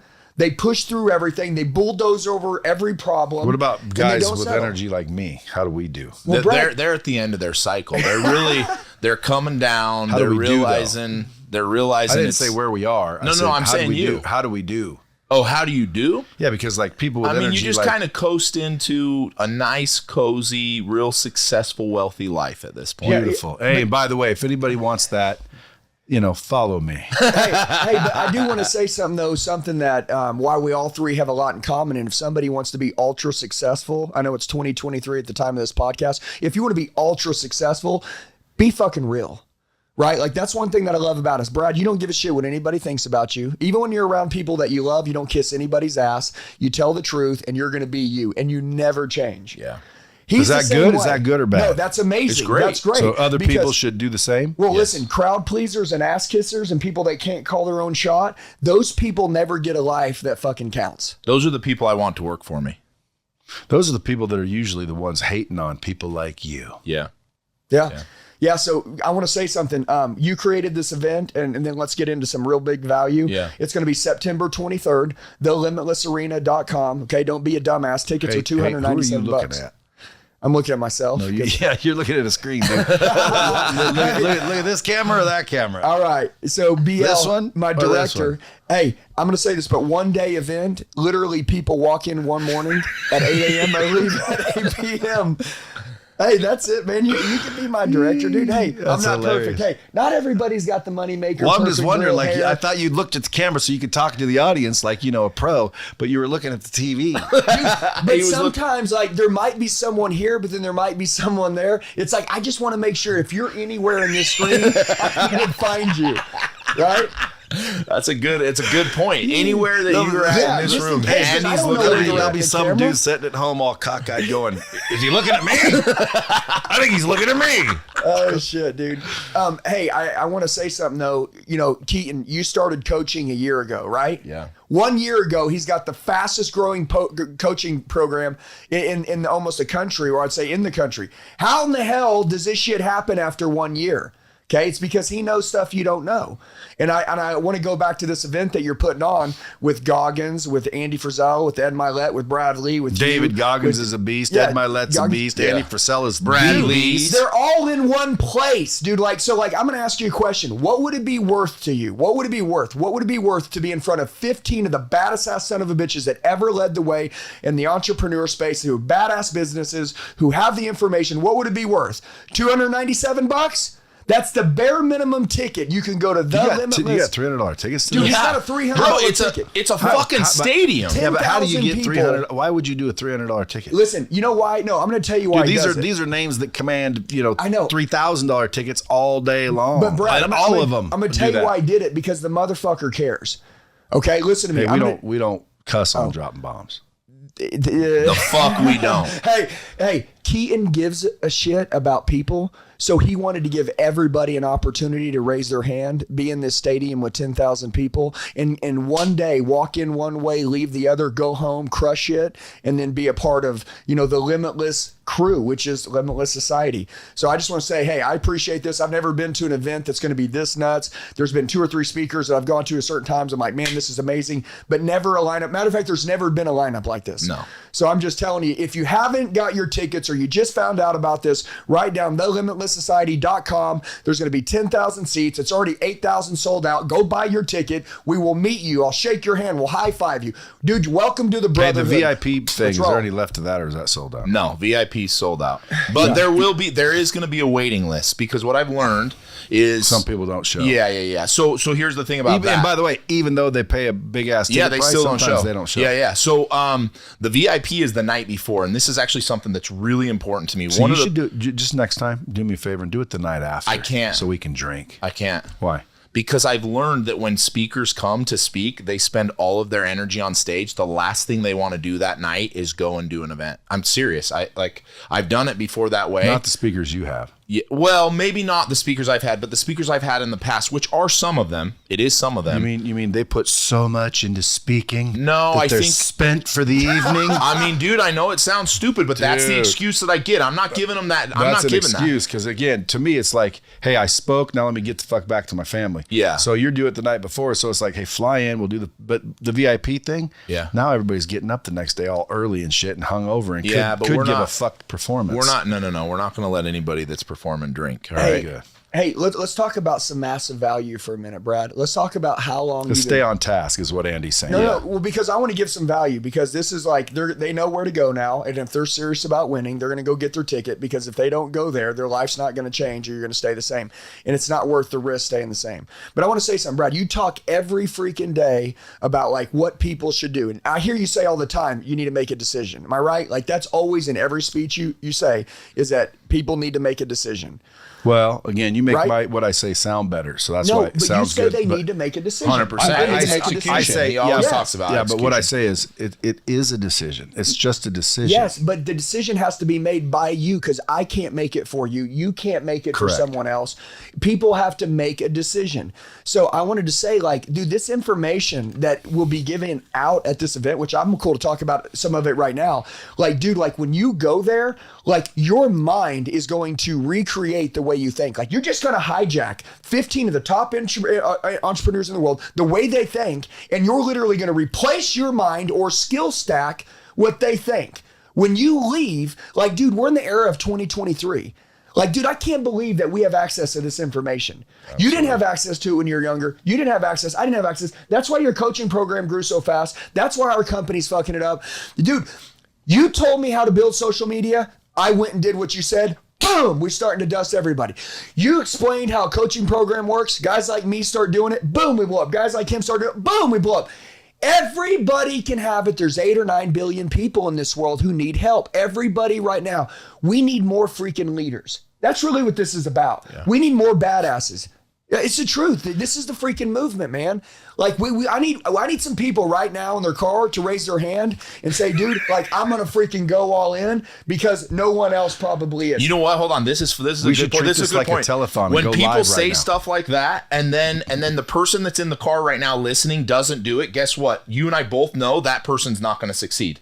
No but if ways. somebody goes, well, fuck, he just told me to raise my hand in my car and nobody else knows, I'm the only person that knows, and he goes, fuck, I'm doing it, that motherfucker's going to succeed. Yes. As simple as an Yes. execution of, hey, man, raise your hand right now in your car all alone and say, are you going to succeed? Yes, I'm going to succeed. That person that does that simple little thing, they're the ones that are going to execute and see the success. And the other ones that are going, I'm not raising my hand, no one's going to see me in a car. You're going to stay the fucking same. Yeah, and See, now I know why you guys are spent after speaking for an hour. Bro, are you kidding me? I could go drink all weekend long and I'd be rolling. You know what I'm saying? And I don't even drink coffee like this guy. I just run like this fucking 24/7. Yes. And hey, I want to say something, Brad. You know, he was talking about when his father died when he was young, right? That he promised that no one else is ever going to have to take care of himself, his family, or anybody else. Am I right? Yep.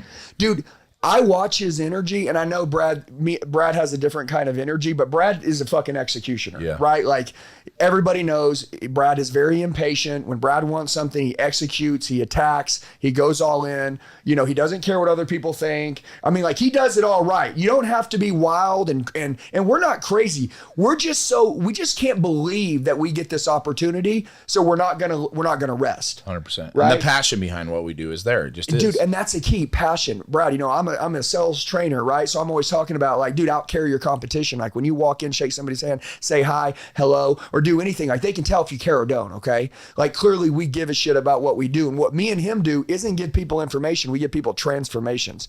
That's what we live for. You do the same thing. Everybody says, every time I'm somewhere with Brad, they say, Brad, you changed my life. Dude, I remember when I was watching it in the beginning, I said, Brad, you changed my life. He did.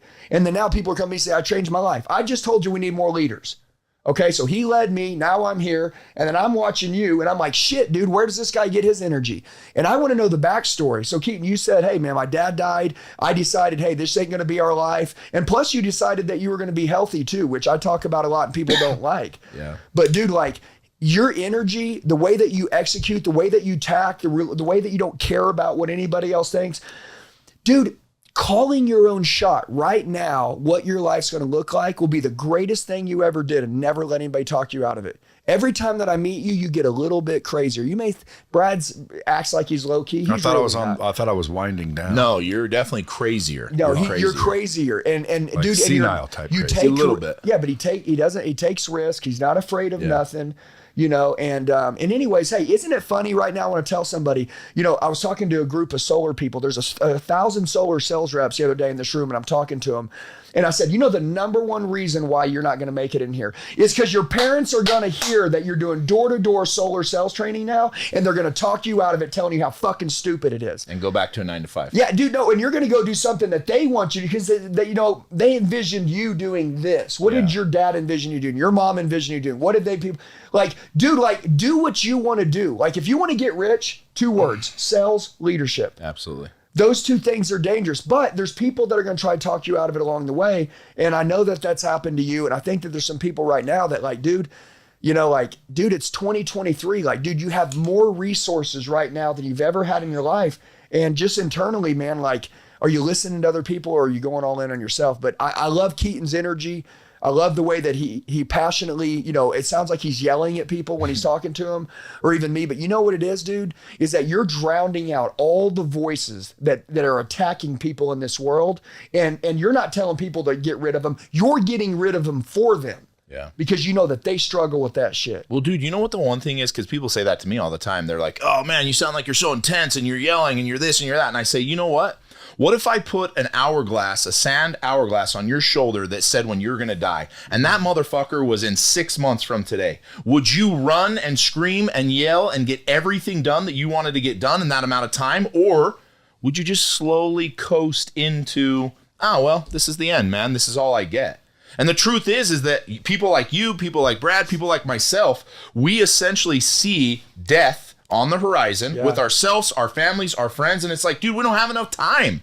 So yes, I am intense. Yes, I am passionate. Yes, I do yell. Because if I could put that time on your shoulder and it shows that you got 1 year left, you would probably intensify every fucking thing you did in your life. That's it. And that's, I think, what we understand. And that's why we are where we're at. And that's what I'm going to spend the rest of my life teaching.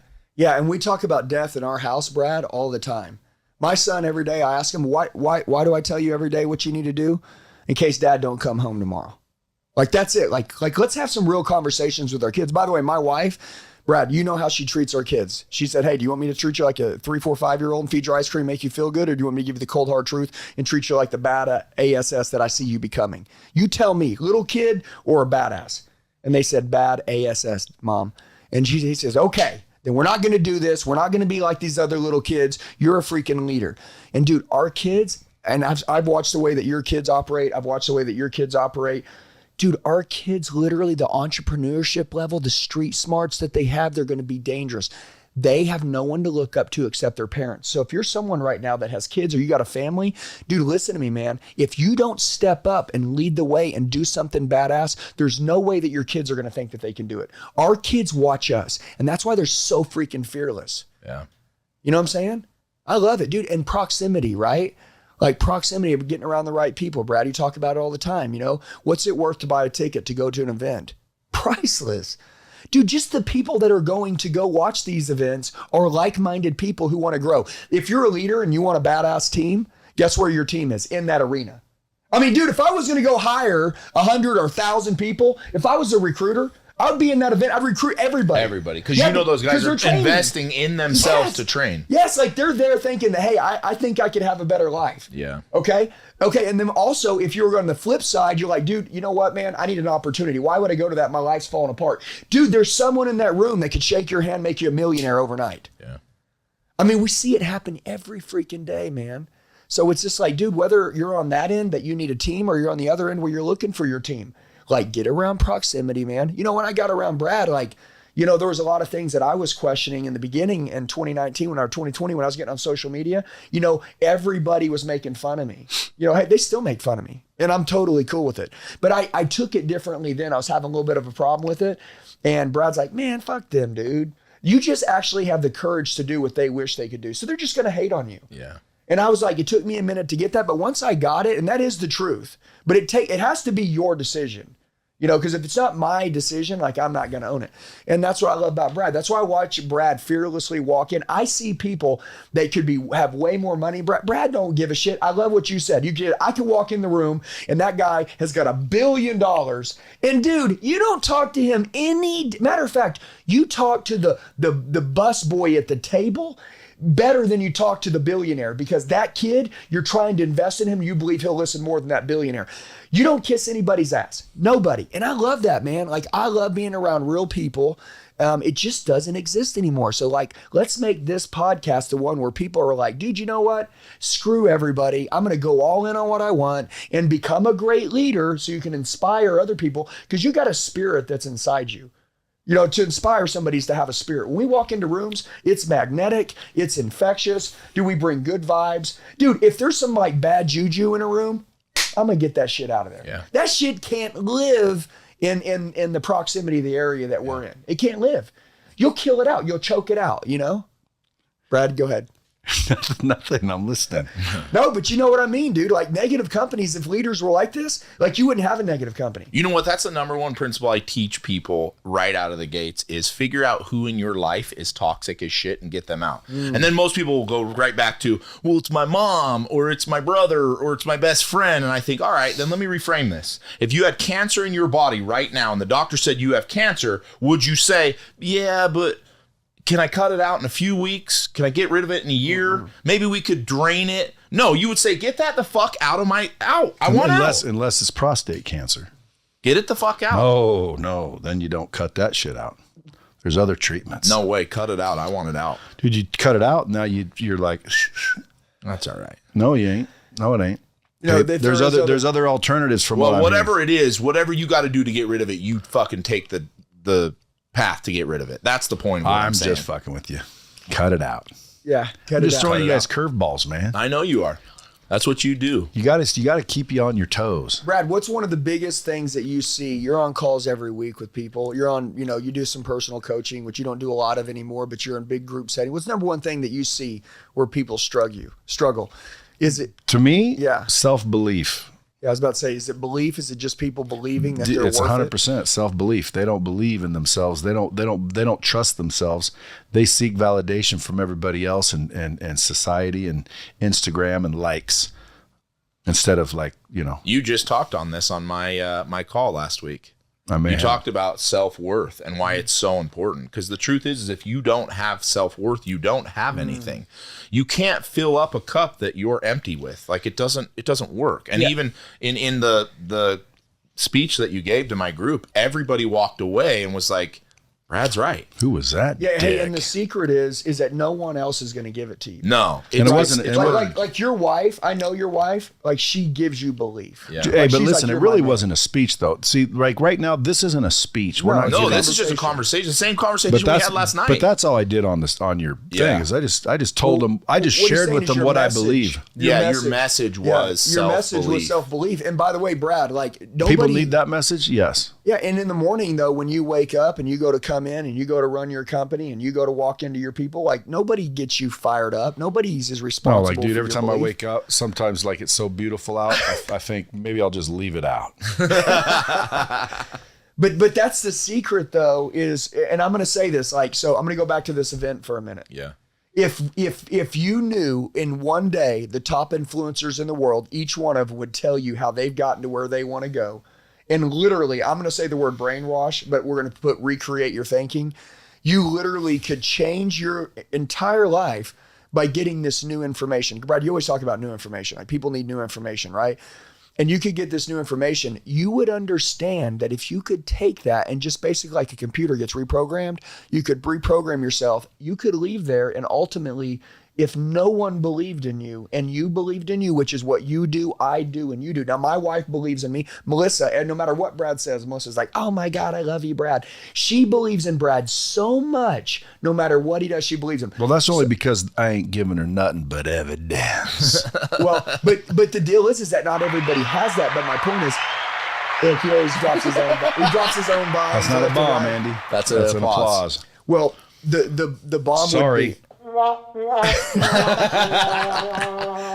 the belief part to me is, like, honestly what people are stripping out of other people Yeah, but when they go to execute. yeah, but realistically, dude, the reason why, people, it's easy to believe in someone like you or someone like, I would even say me, is because we just keep giving them evidence to believe it. And it started with you believing in yourself That's first. where the it reason started. your wife and my wife believe in us is because we believed in ourselves Period. first. Right. That's why people say, Is that a drop? Is that a drop on That's a bomb? bomb. That's why people say like it's so important to start with you, because then you create those around you who then believe in you. Your wife never would have believed in you if you hadn't started with your own belief. No. Melissa would have said fuck off to you if you didn't have that same belief. My wife would be like, he's so full of shit. But because we started first in our own self-belief and then showed in evidence. Yours told me that it was because you had a TV show. No, she didn't. Oh. Hey, Brad's always. Hey, whatever it was, the figured trigger to be a what it part of was. it. But either way, they believe, and those around us believe in us now because we first started with believing in ourselves, and then we performed that which we set out to perform, and then we showed them evidence, right? But it still started with this whole principle of like, you got to believe in yourself. Yeah, and hey, and as a man, I want to say this, like my wife, like she's a killer, but she always says, dude, she's like, I don't want no pushover man. Like I want a badass. I want a man that can protect the family. I want a man that can leave the house and go home with the kill for the day. I want you to be loving, and I want you, but I want a man. Like honestly, dude, like we're like dissolving real men in this world, and I'm not going to get down that road. A man with some weight behind him. Yeah, like dude, like but just like with some security. Yeah. About like how about who you are? Like dude, everybody is so easily swayed. So easily swayed. Like starting a business, everybody told you it was stupid. Starting a business, you couldn't get anybody to back you. How stupid was that? You know what I'm saying? Like it's just nobody wants to believe in anybody. That's why right now you got to carry security inside of you. So when you're sitting down in front of your wife and your kids, they look at you and say, hey dude, we lost it all today, fuck dude, I'm in. Like I got the man, we're good. Like, dude, we need more of that shit out there. And I promise you businesses would be healthier. Our employees would be making more money. Hey, this isn't just about you. If you're running a company, why you need to get better is because it's not about your Lamborghini or your Ferrari or your big G550 wagon that you're driving or your badass house. It's about your people getting that shit too. Because that's what it's about, right? Like, like my people that work for me, like, dude, they're my family, man. Like, I got to see them get paid. I got to see them make money. I want to make sure that they're taken care of. And they better have a six-pack. Or they're fired. Yeah. Hold on. I got a question for you because this is something I've been thinking about. I wanted to ask you on this show specifically. I've never even thought pre-show what I want to ask. I have a real question I want you to answer. Should your spouse and children and those around you be fearful of you? Should they be fearful? And I want you both to answer that question. Should they be? Should they be fearful of you? I think, listen, they call me Literal Lee, so I'm going to go on basically literally what you're saying. Yes. My answer would be no, they should not be fearful of you. Okay. Why? Well, because they trust you, and if you trust somebody, you're not fearful of them. Okay. Well, hold on. I'm going to let Andy answer, and then I have a thought, and this is something I really wanted to get into. Well, number one, you out of I'm it. going to totally agree with Brad that like we have such trust in our home, but I do believe that there needs to be some fear that like I can go to a level that like is dangerous for everybody. And by the way, that's a good thing. Not that it would be with you, but that it would be if somebody came against us or something were to happen, there would be a side of me in which you could trust that would be fucking worth fearing. Yeah. And so that would go with your trust but yeah, it is there. So then let me ask you this question, just because and I'll give you my answer too, but are you a God-fearing man? Sure. But you trust God and you still fear him. I fear what he could do. Okay. So there is a sense of fear there. Yeah, but my children should not fear me. Okay. No, but they should not have to fear me. No, you don't want them to fear you. Yeah, That's a yeah. I'm different not deal. saying that's not what I'm saying. And again, that's why I like to have this conversation because I thought about this. Salesman trickery because Brad's a closer, you're a closer. It's I'm a not closer. salesman trickery. Yeah, I'm no, but I mean, I'm it being could be, literal. though. He said, "Should they fear you?" I had an idea where you might go with it, but at the end of the day, and ideally they need to have fear and try. Blah blah. Honestly, my kids should not fear me. Why? Because they know nothing I will ever do will hurt them. Yeah. So they should have zero fear. And I don't care what I'm capable of. I'm not capable of hurting them. Yeah, Never. So at the end of the day, they shouldn't fear me in that regard. It's a double-edged trick question, but I definitely fear God. Well, that's why I thought about this question. And quite frankly, when you say fear God, that's why I paused. Are you 'Cause I'm like, capable do I fear him? I don't really that? fear him. Yeah. You're supposed to fear God. Yeah, yeah. Well, that's why I asked that According to question. who? Same thing. Other guys that told us that. Yeah, yeah. Oh, I don't think God ever told me to fear him, did he? I think so. I think the scriptures say that you should be I think he God-fearing. said call upon him. Well, let's investigate because that'd be interesting. I don't know. I'm not Because when sure. someone really asked me the question, dude, do you fear God? That's why I hesitated because I don't. Yeah. And why? Well, because I trust him But you trust him according to what he has set out. based on what I've read. Based So on if you what I act like know. a shitbag and you're Which a I murderer, don't. and you're a luster, Which I and you're don't. all those things, Which should I'm you not. fear? But what I'm asking is, should you fear him then? Then I would. Okay, so then you're back to the original thought here. What does that say? It says, first fearing the Lord will give you wisdom. Psalms 111. So it does say fear the Lord. The reason I'm asking, That- dude, this is, that's- and just so you, Psalms. and I know Psalms isn't necessarily scripture. That's just but some it says poems. second, fearing the Lord will keep you from sin. Exodus 20:20. And third, fearing the Lord will motivate you in evangelism. Hey, and That's also, gonna be and Corinthians 2:5-11. and also, fearing the Lord will keep you in line. Yeah. That's so the truth. again, if you know, anyway, I don't want to go down that road. No, because I don't might, either, pretty soon I might argue against. But that's my question is are you capable of something like that? And if you are, then there should be a sense of fear. Guess what? My children do fear me because they know that if these are the rules and regulations, this is what is set up. Hey, dad says if I act like a shitbag and I beat my sibling up, there is going to be consequences, whatever it is. And again, I'm not saying I turn around and I beat the hell out of my kids. That's not what I'm saying. But there is a sense of fear because there is consequences that are outside of my control. One of the reasons my wife respects and loves me is because she knows I am capable to physically protect my entire family from outside harm. And if we go all the way back to the beginning of time, the father is the protector. He is the provider. Plain and simple. Now you keep going back to You must have not seen Barbie, mister. I haven't seen Barbie. Now you're going to get us canceled again by talking about Barbie. But going back to this, because this is really a thought that I've struggled or I've tried to think through here. Should my children fear me?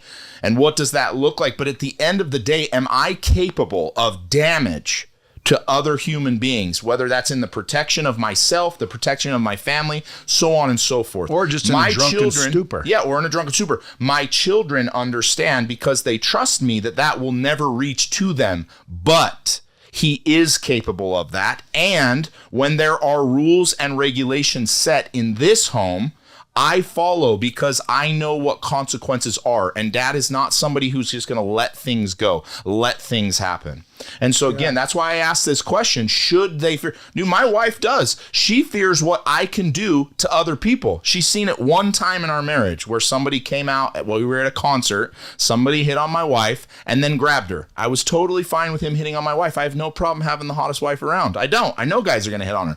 But when he takes it to the next level, what happened? I walked up and I bitch slapped this man down to his knees. It took 7 cops to get me off of this man in front of a concert of thousands of people. I would have kept going until he was dead. Plain and simple. Now she understands I am capable of hurting other humans in protection of myself and her. Plain and simple as that. That's why the business is growing, baby. And so that's why I asked that question. So now you have people who are soft, who are not leaders, who are not good parents, and they answer. And again, I'm not coming back to just your answer, but they go, well, no, I would never want them to fear me. I would never want them. If you ask me the question, do your kids fear you? I'd say yes. Yeah. See, but You it's, said it's should they? trickery, like Yeah, I yeah. said from before. Yeah, 'cause but there's so but many again, I different think ways. you understand where I'm going with this thought. And they do because you're a leader and because you're... No, they do because they've seen me blow up when Yeah. they go too far. For sure. And then again, Melissa's a lot nicer than me. Yeah. The other day we were walking by and I had the kids and we were in a mall. And I said, where are you? She said, I went down these stairs and, we were going to meet over here. And I'm like, where'd you go? I went over here. I'm like, babe, we're supposed to meet over here. She goes, no, I went down here because I don't want them to see this store. And I said, why don't you want them to see the store? And she goes, because then they'll want to go in. And I'm like, so just say no. Yeah, so you're dictating your whole life. Yeah, and around she not goes, saying no. she said, well, it's just easier not even to let them see it. And we were walking right by the store, and sure enough, our kids are like, Daddy, please, can we go in there? And I said, nope, let's go. And that was it. They just shut up and kept walking. Yeah. Her, they know that they can run her over, and she will walk them into that store. Yeah. We went to Disneyland before because I told the girls we would. Yeah. Like, babe, we went last week. I know, but I kind of mentioned we'd go again. Yeah, but it does have to be a week later. Yeah, but so there's different kinds of parents. I don't think my kids fear their mother. Yeah. They definitely fear me. Yeah. And that's essentially what I wanted to get to. We keep going back to the men, and I know this podcast isn't just men, but it's women listening too. Oh yeah, but women. We're talking about- 39%, by the way. We're talking about leadership and good. becoming better Leadership, people, yeah. right? And a leader 100% should be consistent and should be feared. I do fear God. I don't murder What do you people think he because will I do? fear that something of a consequence from him will happen. Yeah, but you fear a consequence. Yeah, because I know that he's not somebody that's going to go, hey, don't do that. And then I do it and he goes, nah, don't do it again. No, here's your fucking consequence. That's why I fear you. Now, I'm not going to go waste sideways on this, but the reason why we're okay right now with having men and women and men's sports and we're transgender and all that other bullshit, let me clear something up for you. Men are stronger. They are faster. Plain and simple. I don't give a shit what sport you talk about. I don't. I'm stronger than probably any female lifter ever. I just am. I can squat. We're not better at the U.S. queefing competition. Whatever it is. But the reason that this is a point is because I'm willing to say that if you come down to this bare piece of humanity, men are stronger, more dangerous, and now we're getting back to, well, then you want someone, like you said, your wife, to have someone that's capable of those things. So she should fear you. Yeah. Because she should know. Now, I love him and I trust him and I know he will never use that power to do those things. But the power exists. Can I call my wife and see if she fears me? Yes, let's call her. I just want to see what she'll say. Because she'll say no, and then I'll try to explain it to her. Then she'll say, okay, well, then yeah. Well, then you already know your answer. Maybe I should call my wife and ask her. I think, yeah, call yours. Should we call her? Yeah. All right. Let's see what she says. Call Melissa Lee. Just real quick. I'm going to ask mine quick. See what she says. I'll wait till you do yours. Call Melissa Lee. Well, yours might not answer. She should answer. No, she's busy with 3 children. Mine 4. Mine's relaxing at the spa. Okay, let's see what she says. Just guess joking. what? She has 6 children. And while we're here, Andy's wife is here, and she's gonna have to answer the same question. Hello, Babe. hi, boo. Hey, boo. Listen, I want you to tell me the truth. The What? truth. Don't try to say what you think I want you to hear or want me to hear. Just tell me the truth. Okay. Do you fear me? No. Do you think the kids fear me? Only when you yell. Hey, do you think you should fear me? No. Bitch, you should. I'll fucking kill you. I'm capable of killing people. You realize that, right? You don't scare me, boo. Listen, I am capable of ripping someone's head clean fucking off. Everybody is. Yeah, so what? You better wake up. I'll see you when I get home. You better be fucking scared, too. Hey, that's funny shit. Oh my gosh! Now I gotta call my Mine's wife. not scared. Hey, but you notice the way Brad talked to her, he's like, we're gonna "You get fear me?" canceled. We're gonna get canceled for this one. I don't care. We're still gonna. All right, let's see what Maddie says. She better answer too. And then, hey, Jackie has to answer. I already know, Jackie. Hello. Hey, babe, I got a question for you. And you want the truth. And you have to tell me the truth, 100% truth, okay? Okay. Are you ready? Mm-hmm. Do you fear me? In what way? What do you mean, what way? Just Yes or no? It's a yes or no. Fear. Why are you philosophizing it? It's a yes or no. Like, do you scare me? No. Do I strike fear in you? Yes. Oh yeah. All right, babe. Brad's like, fuck. You're awesome. I love you. You're on Brad's Is that our podcast goal? right now. Is that our goal? To get All our right, love women you. to strike fear? Bye. Oh, let me say it like that. All right, hold on. Call Melissa Lee. No, Come on, he's do like, I "Fuck strike it." fear? That was different. I didn't ask her that. Let's see. Can you reword? Because you know what? She would tell you right now, if somebody broke into my house, she would stay in Hello? bed. and Babe, go, let me ask you a "Keaton will question handle in a different way, and I want you to answer it truthfully. You ready? Okay. Ready. Do I strike fear into you? Yes. Hey, love you. Come on. Yeah, Melissa's smart. it." She knows that you're calling back because you look like such a pussy.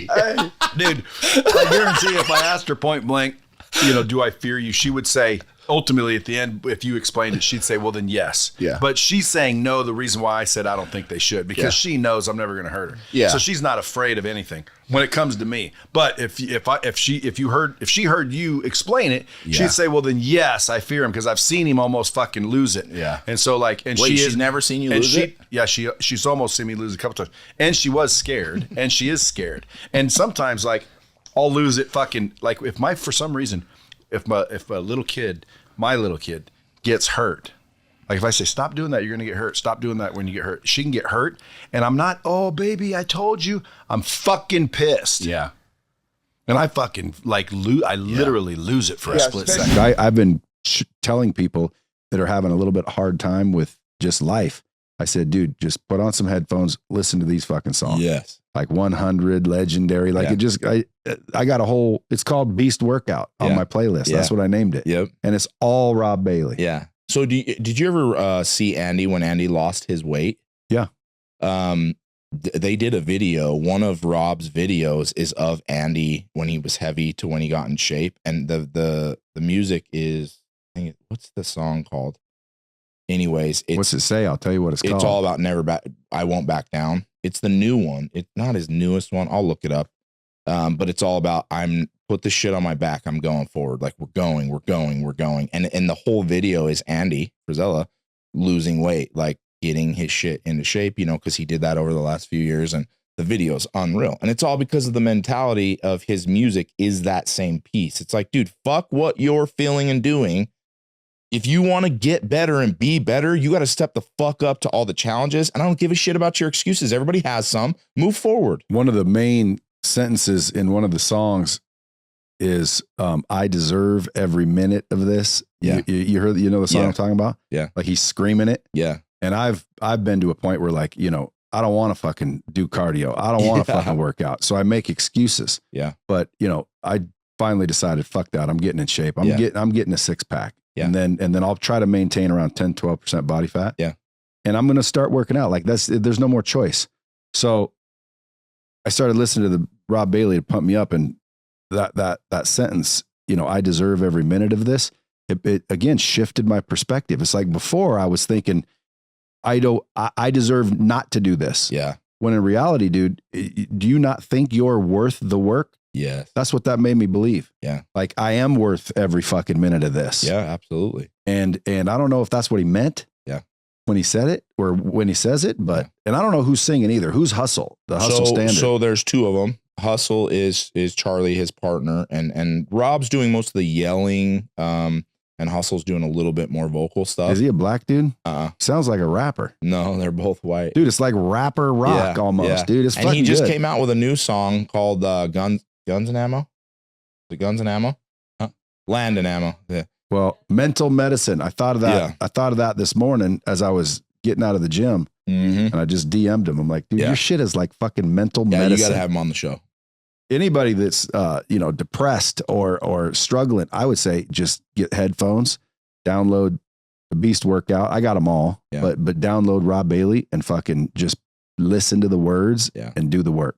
Yep, absolutely. So how'd you meet him? How do you know all these celebs? Just the show, or do they live in Utah? No, because I actually do what I preach. I messaged all kinds of people, and as soon as I became famous, quote unquote, on the show, everybody wanted to know who I was and who we were on the show. And isn't that crazy? It's funny. And I need a fucking show. And then you get put into these positions with people where you're like, holy shit, man, we're in the room of people that we looked up to, I've been into the fitness world forever. I'm a big guy. I should probably be in better shape for being in fitness this long, but some of my favorite people in the whole world, like that I looked up to as a kid, are now some of my best friends. Flex Lewis, who owns the Lair Gym, and then Jay Cutler, who also lives out here. I just texted him, actually said, let's do lunch. But like, these are people I looked up to like crazy when I was younger. Jay Cutler came in here and we did a face swap. It's really? Fucking hilarious. Dude, he's such a good dude. And he is one of the only dudes that will text me probably once a month. Hey man, just checking in on you. How are you doing? And he does that shit. And it's like, bro, you don't need anything from me. You got everything in the whole world. and he's checking in on me, and it makes me reaffirm the fact that that is what it takes to be successful, you know, to make people genuinely feel like you give a shit about them. And, you know, back to your point, it's like, dude, I'm hanging out with Jay Cutler. I get to work out with the dude that I had a poster on my wall of when I was a young kid. It's crazy. And it's all because he was a fan of the show. I took him to Monster Jam. We do Monster Jam. You know, we have monster trucks. Dude, I want to blow up Limitless Society for you. Okay. So like anybody listening right now, where do they go to sign up for that? So we're in the process of kind of going through. You got to apply? No. Yeah, you kind of do have to apply, but I'm letting everybody in right now. I am going to get into a place where I stop because it's just going to get so overwhelming that I can't help. But if you go to my Instagram, the link in my bio, in fact, the link in my bio on everything. So I have 3 or 4 million followers on TikTok, 1 million on Instagram, 1 million in Facebook, but all of those platforms, the link is in the bio and you can get in and actually see what it is we're doing.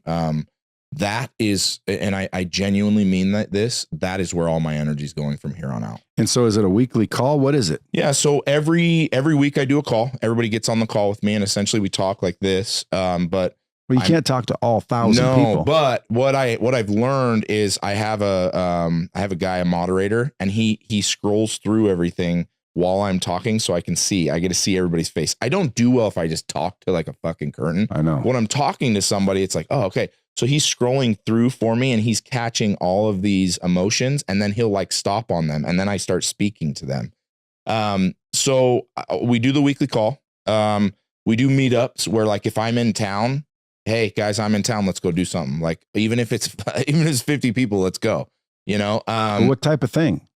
I don't know. I just launched. I launched 2 weeks ago. So now I'm like in this interim of like, this blew up way more than I thought it would. And I love it more than I thought I would. This is all I want to be doing. So now, in fact, I'm going to get you to commit to me here on the show. I'm going to do an event at my house within the next probably 6 weeks. And I want you to come speak at it. That's one of the things. And a lot of these guys are like charging to do these events and I may get there, but right now, all I want to do is help people. So I'm going to say, hey, if you're in my group, you get to come to my fucking house, sit down, and we're going to teach. I'm going to have Annie come out. I'm going to have Brad come out. I'm going to have Rob come out, and we're going to do 4 hours of just fucking bombs and let people just soak it all in.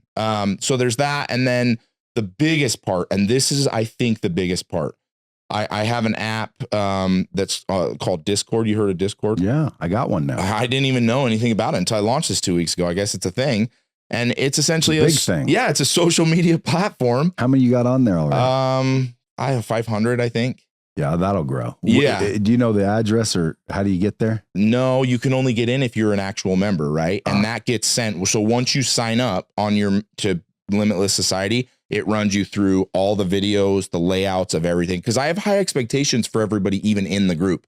I tell people, if you're going to come in the group and sit around, get the fuck out of the group. How much is the group? It's $297 a month. That's it. It's it.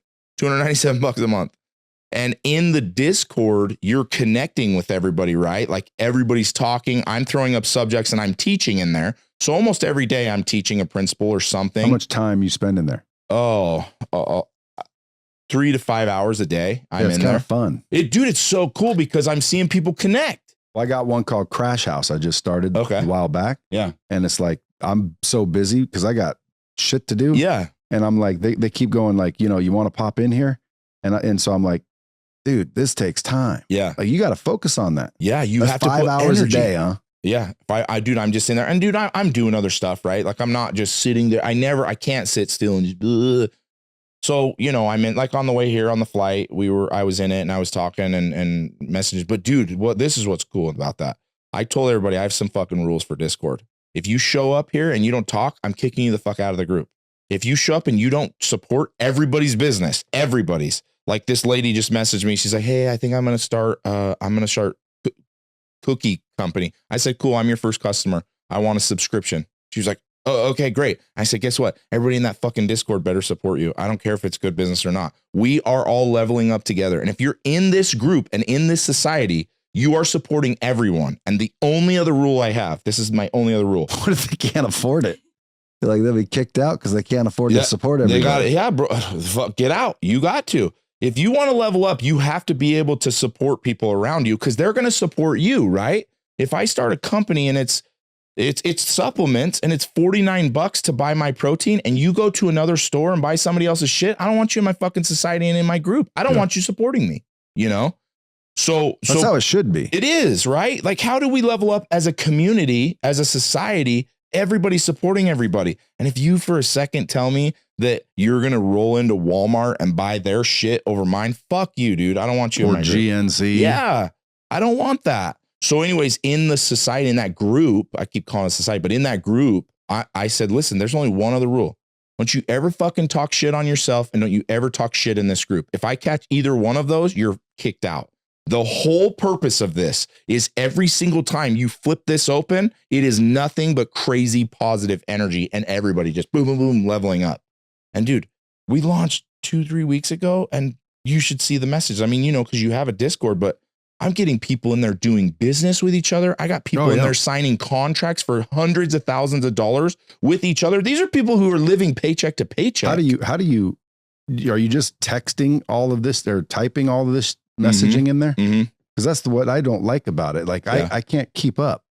That's the one thing I don't like, but I just make a new hashtag thread. I'm just like, all right, well, this is what we're talking on today. And there's stuff I have in there. Like there's one thread that's introduce yourself and your company. Right. And that's a pretty clean thread. And then there's like community chat. I don't ever get in there because I'm like, dude, there's 100 people talking back and forth right here. And I'll just start new shit. And to go back to the question you asked me midway through this, you said, how do you teach these people? In there, I have monthly, weekly, and daily habits that you will fulfill or you won't stay. And those habits, as you know, are fairly similar across the board for people who are successful. And I say, listen, you just give them a name or something? Yeah. Yeah. Like, okay, hey, dude, your weekly habit is you have to do 1 ice bath a week. That's it. Like, what if they don't? And how do you know? I don't. It's all in the honor system. But I can tell you if they don't, then I'm going to get a text from them. Hey, your group doesn't work for me. Cool, man. Get the fuck out. Yeah. I mean, that's a hard way to live, but especially that's the if way you it's got, you know, real people doing real shit. Yeah. I don't know. I'm into rhinos because they're fucking cool. But a group of rhinos is called a crash. Did you know that? No, I know nothing about rhinos other than I kind of look like one. So I fucking called my Discord Crash House. Oh, okay. And dude, it sounds very, very similar. Cause like I'm telling people, like, why do business with people that ain't in this motherfucker? Yeah. Like, dude, why would you go do business with a stranger and not with the person next to you? Assuming their product is good. Cause again, if you got shitty product, I ain't fucking buying your product if like I gotta consume it. For sure. But again, if you're in the group to level up, dude, level up your product. Exactly. Because then that guy that you supported, guess what he's thinking? I can't wait till you do something because I'm going to support you. And then it's just this circle and cycle of success, leveling up, success, leveling up, and momentum. And dude, I'll tell you right now, I'm telling you, and mark my words on this fucking podcast, in 1 year, you watch how many people I change, how many people join Limitless Society, and how many millionaires I create in the next year. That's awesome. So, dude, I damn near want to join. Like, shit, I want to join. I know my audience is going to eat this shit up and you're going to get a shitload from me. You might go from 1,000 to 2,000. That'd be great, man. Just make sure Bomb Squad, you tell him so he knows I got more influence. I got to give him a referral thing. No, you don't give me no referral. I did that once because the guy wanted on my show. I didn't really know who he was. And I'm like, tell me why I'd get you on your show. Well, we're helping people get back for ERC credit. You heard of that shit? Yeah. Anyway, so I'm like, okay, whatever, fucking if it'll help audience people get money back from the IRS or the government. Yeah, so I just put up a link and I did a podcast and I dropped it and I made like $1.5 million fucking dollars. Wow. On commission. Because so many people got so much money back. And it's a real deal, man. That's cool. So like tell your fucking people, your limitless people. Yeah. If you owned a business during COVID, dude, there's money out there. 100%. And you know, like if you're listening to this, go to the real ERC specialists.com. Just make sure and fill out their form because it's just a questionnaire. Yeah. Just make sure, because I made this mistake. You have to have real employees in your company to do that. Yeah. Because some of my companies, it's like they're all owners and that's it. So I'm like, Well, this is killer, right? W-2 employees. Yeah, you got to have W-2 employees. And I was like, wait, hold on. We just went through that whole process and 4 of these companies are just all owners. And he's like, yeah, you're not going to get any money. Did you sign up to, because like if you told those 1,000 people, go get your money, dude, you'd make a fortune. Oh yeah. No, I haven't. I haven't even. I'll set you up with the dude that I got my deal up with him. Because all it is like all I did is dropped an episode. Yeah. And I'm looking to help people get money back. Yeah. It wasn't anything to do with that. Money. Yeah, but like if there's a possibility where thousands join and you're going to pay me a piece monthly, well then maybe, but otherwise keep it for sure. Just for coming down here. You took your time, man. That's awesome. Limitless Society. You don't have a .com for that? I do. It's that what I was saying is we're like in the process of buying the new domain, which is limitlesssociety.com. The dickhead wants hundreds of thousands of dollars. I'm like, come on, for the domain. Why don't you just add like I always add VT because of light speed. So that's what we're doing. So right now it's limitless.keatonhoskins.com is what the website is. We're changing it. I don't love having my name in the domain. I think that's kind of fucking goofy. So I'm working on it. But for right now, it's limitless.keatonhoskins.com that you can go to. And you know who my partner is Brett Knutson. Oh, Brett Knutson. Yeah. Brett's a funny guy, dude. He is, dude. And he's one of the best dudes I've ever met. He's such a good-hearted dude. I'm really, really grateful for my partnership with him in that. So he's essentially all my back end. And when I told him that we were going to do a podcast and that, because I talked to your assistant forever about it, I was like, I'm not doing it until we have Limitless set up. He was like, oh yeah, you got to wait, because it'll be really beneficial for you. But he's the one that's kind of doing all the back end stuff. Yeah, well, shit, dude, I do all of these things. Problem is I don't have the time. I'm with you. Where are you getting it all? So 5 hours a day on Discord, and is your Discord free? Yeah. So it's like free. Like I can't be in there all day, 5 hours a day if it's free. Yeah, but that's the thing. That's part of that membership of $297 a month that you're getting. Because I will kick people out if you're not in the program. You're not going to Discord. Like, do you have to show up on the calls? No, but are your calls recorded? Yes, you do have to watch the calls. You just don't. I do them at Tuesday at 4 p.m. And of course, dude, there's a lot of people working. That's what I'm doing. That's what I'm doing. Closer School, dude. So now you can never be on Closer School. What's Closer School? Closer School is where Tuesdays at 4 p.m. I teach people sales, closing, persuasion, influence, mindset, personal branding. Oh yeah, I got to be on it. Basically the same shit, different words, different names. Yeah. You'll notice when you said earlier, it's all the same shit. Yes, it's all the same shit. Yeah. Everyone has their names. The smart ones, the real smart ones, like Hormozy, smart as shit. Yeah. They build frameworks and give it their little names. And so now all of a sudden, what they're saying is way better than what you're saying. Yeah. Because they got a name for it. Because it's just a tweak on it. And that's what I tell people. It's just a tweak, man. It's branding. It really is. Like, look at Sean, dude. Sean Whalen's, that's all branding. Yep. And, he is a cool dude. So like everybody is like fucking lions, not sheep. Yep. And it's like, dude, maybe I should start like fucking rhinos, not cows. That would be great. And Sean would promote that. Oh yeah. He would say fucking copy exactly what I'm doing. Yeah. And that's the thing, dude. That's why I tell you, Sean put a post up last week. It was like, hey, you guys keep asking me about if you want to join Lions Not Sheep or Limitless Society, join them both. You're stupid if you don't. And that's the cool thing is when you create relationships with real people, there's no such thing as a scarcity mentality anymore, which a lot of people have. And it's like, oh shit, if you're going to use your product, they're not going to use my product. And it's this scarcity bullshit mentality. Yep.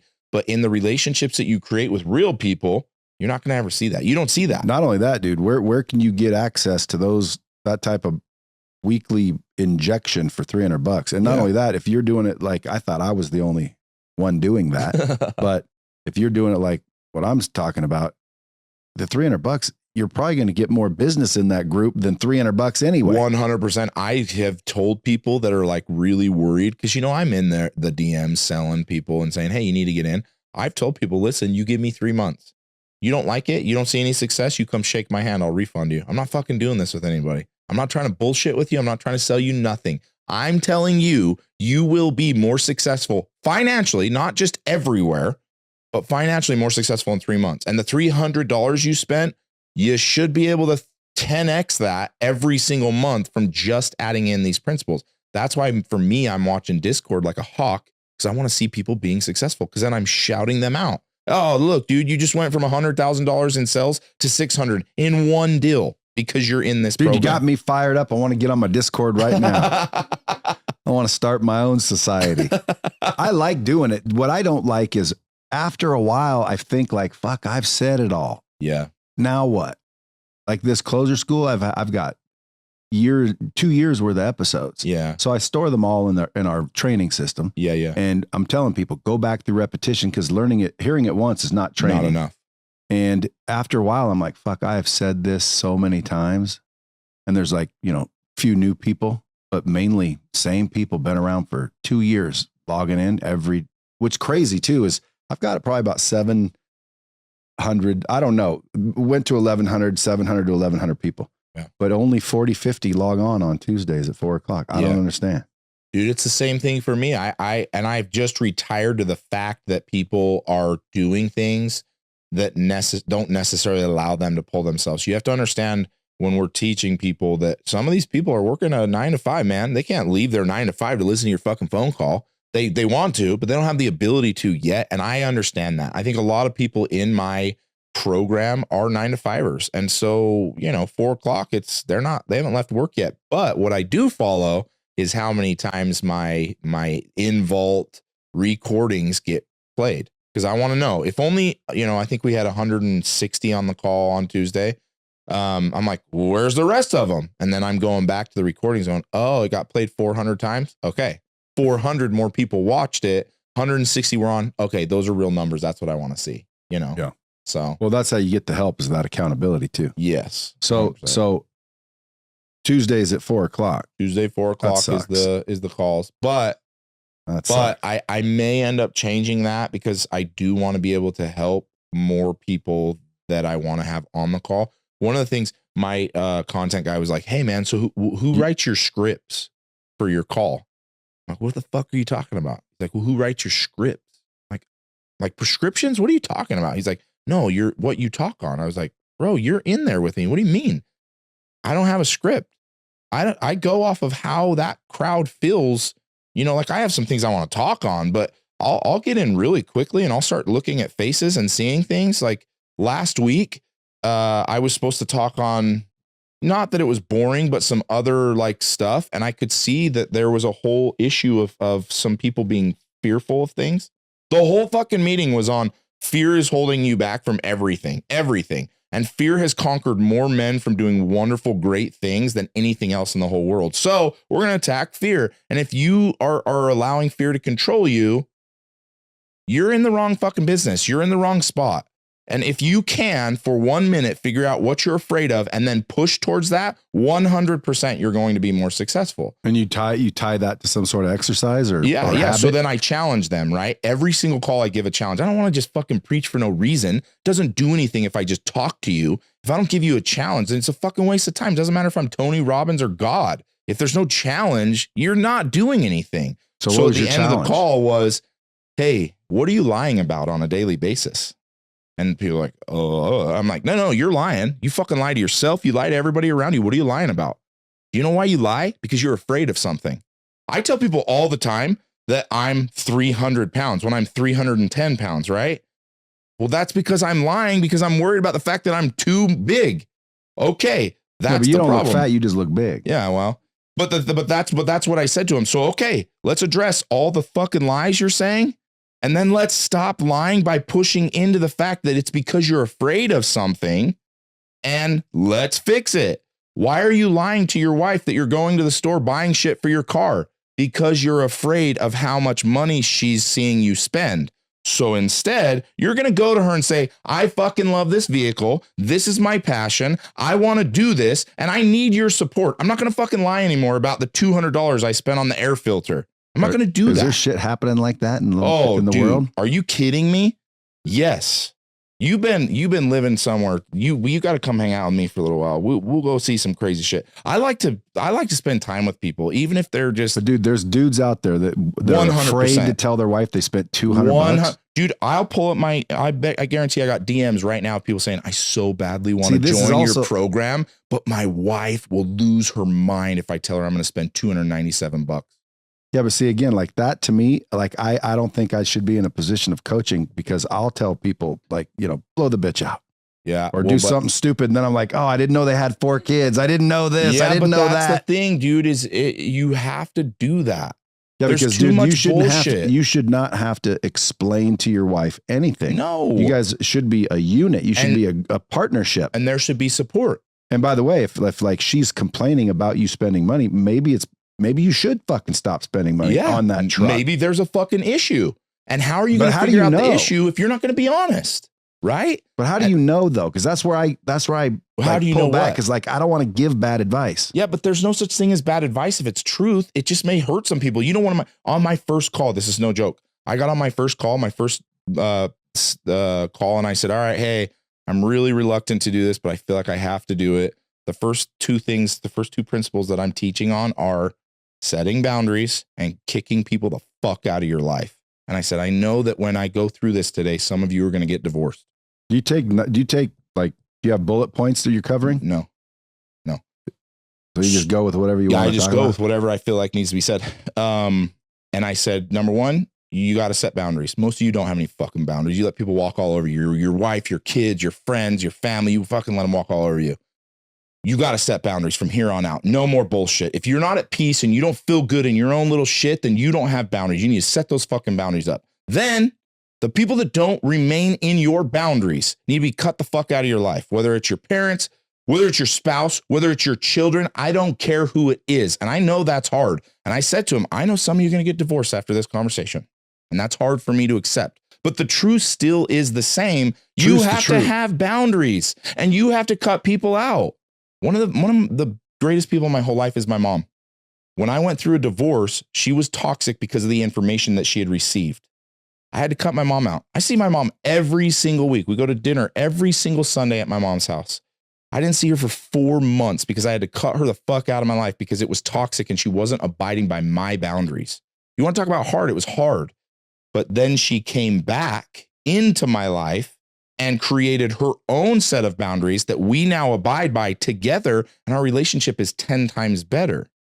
But that first call, I was like, listen, you're cutting people out, and your challenge is to cut someone the fuck out this week. Now, next week when we jump on, do you now say, who'd you cut out? So I just picked some random dude. I'm like, hey, man, I know you're not going to want to do this. Tell me. Do you have assistants that are I helping got a moderator. Remind you? I got a moderator that's like doing everything, right? Like while I'm talking, he's like, See, that's what I'm missing. Yeah, you need to get one because I'm bad with technology. I'm really bad with technology. So I pull this kid on, and he's Polynesian, and most people don't know Polynesians are very family oriented and very loyal, and they are loyal to a fault. They will die over loyalty, even if it's to a fault. So he gets on, this big dude like me, and he starts crying. He's like, I cut off my mom, my dad, my brothers, my sister, my friends. I'm like, oh shit, man, take it easy. And then he starts rolling into it. He's like, every one of them told me I shouldn't marry my wife. Everyone told me I shouldn't run my barbershop. Everyone told me to quit and stop doing this. Every single one of them came at me and I said, okay, so how do you feel? And he smiled and he was like, I feel so much better. I feel like the whole world has been lifted off of me. And then the next week, which is this last week, he came and cut my hair. He was like, can I come cut your hair? I just want to, I was like, yeah, dude, come on and cut my hair. And he was telling me, bro, one of my brothers came back in and was like, I'm really sorry that I've been toxic to you, dude. I don't want to do that shit no more. And he told me the other one's like, fuck you, man, get out of my life. That's okay, dude.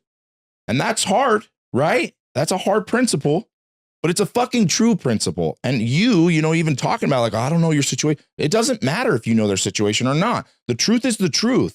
And if you're getting your dick kicked in, it doesn't matter if it's your wife that's doing it. Get the fuck out of that. I wrote a book 2 years ago on divorce, right?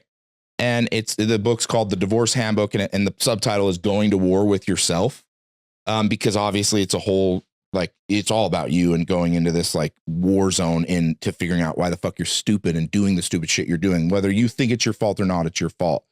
And essentially the whole point is like, listen, I know that what I'm teaching you right now is going to kick you in the dick for a minute.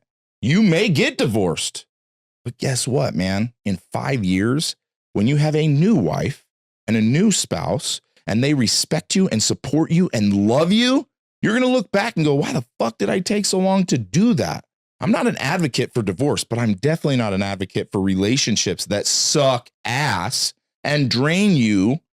And it's not worth doing. And at the end of the day, you like me, I don't want to tell people to get divorced. I don't know your situation. You got 7 kids and you got divorced. Fuck, that sucks. But you deserve and they deserve to be in a better place. And if you can't fix it by living up to real fucking stuff, then you need to get out and you need to do it with somebody else. And that's how I do my calls, man. I'm just like, listen, it is the truth. I know that it's going to be hard, but that's what you got to fucking do.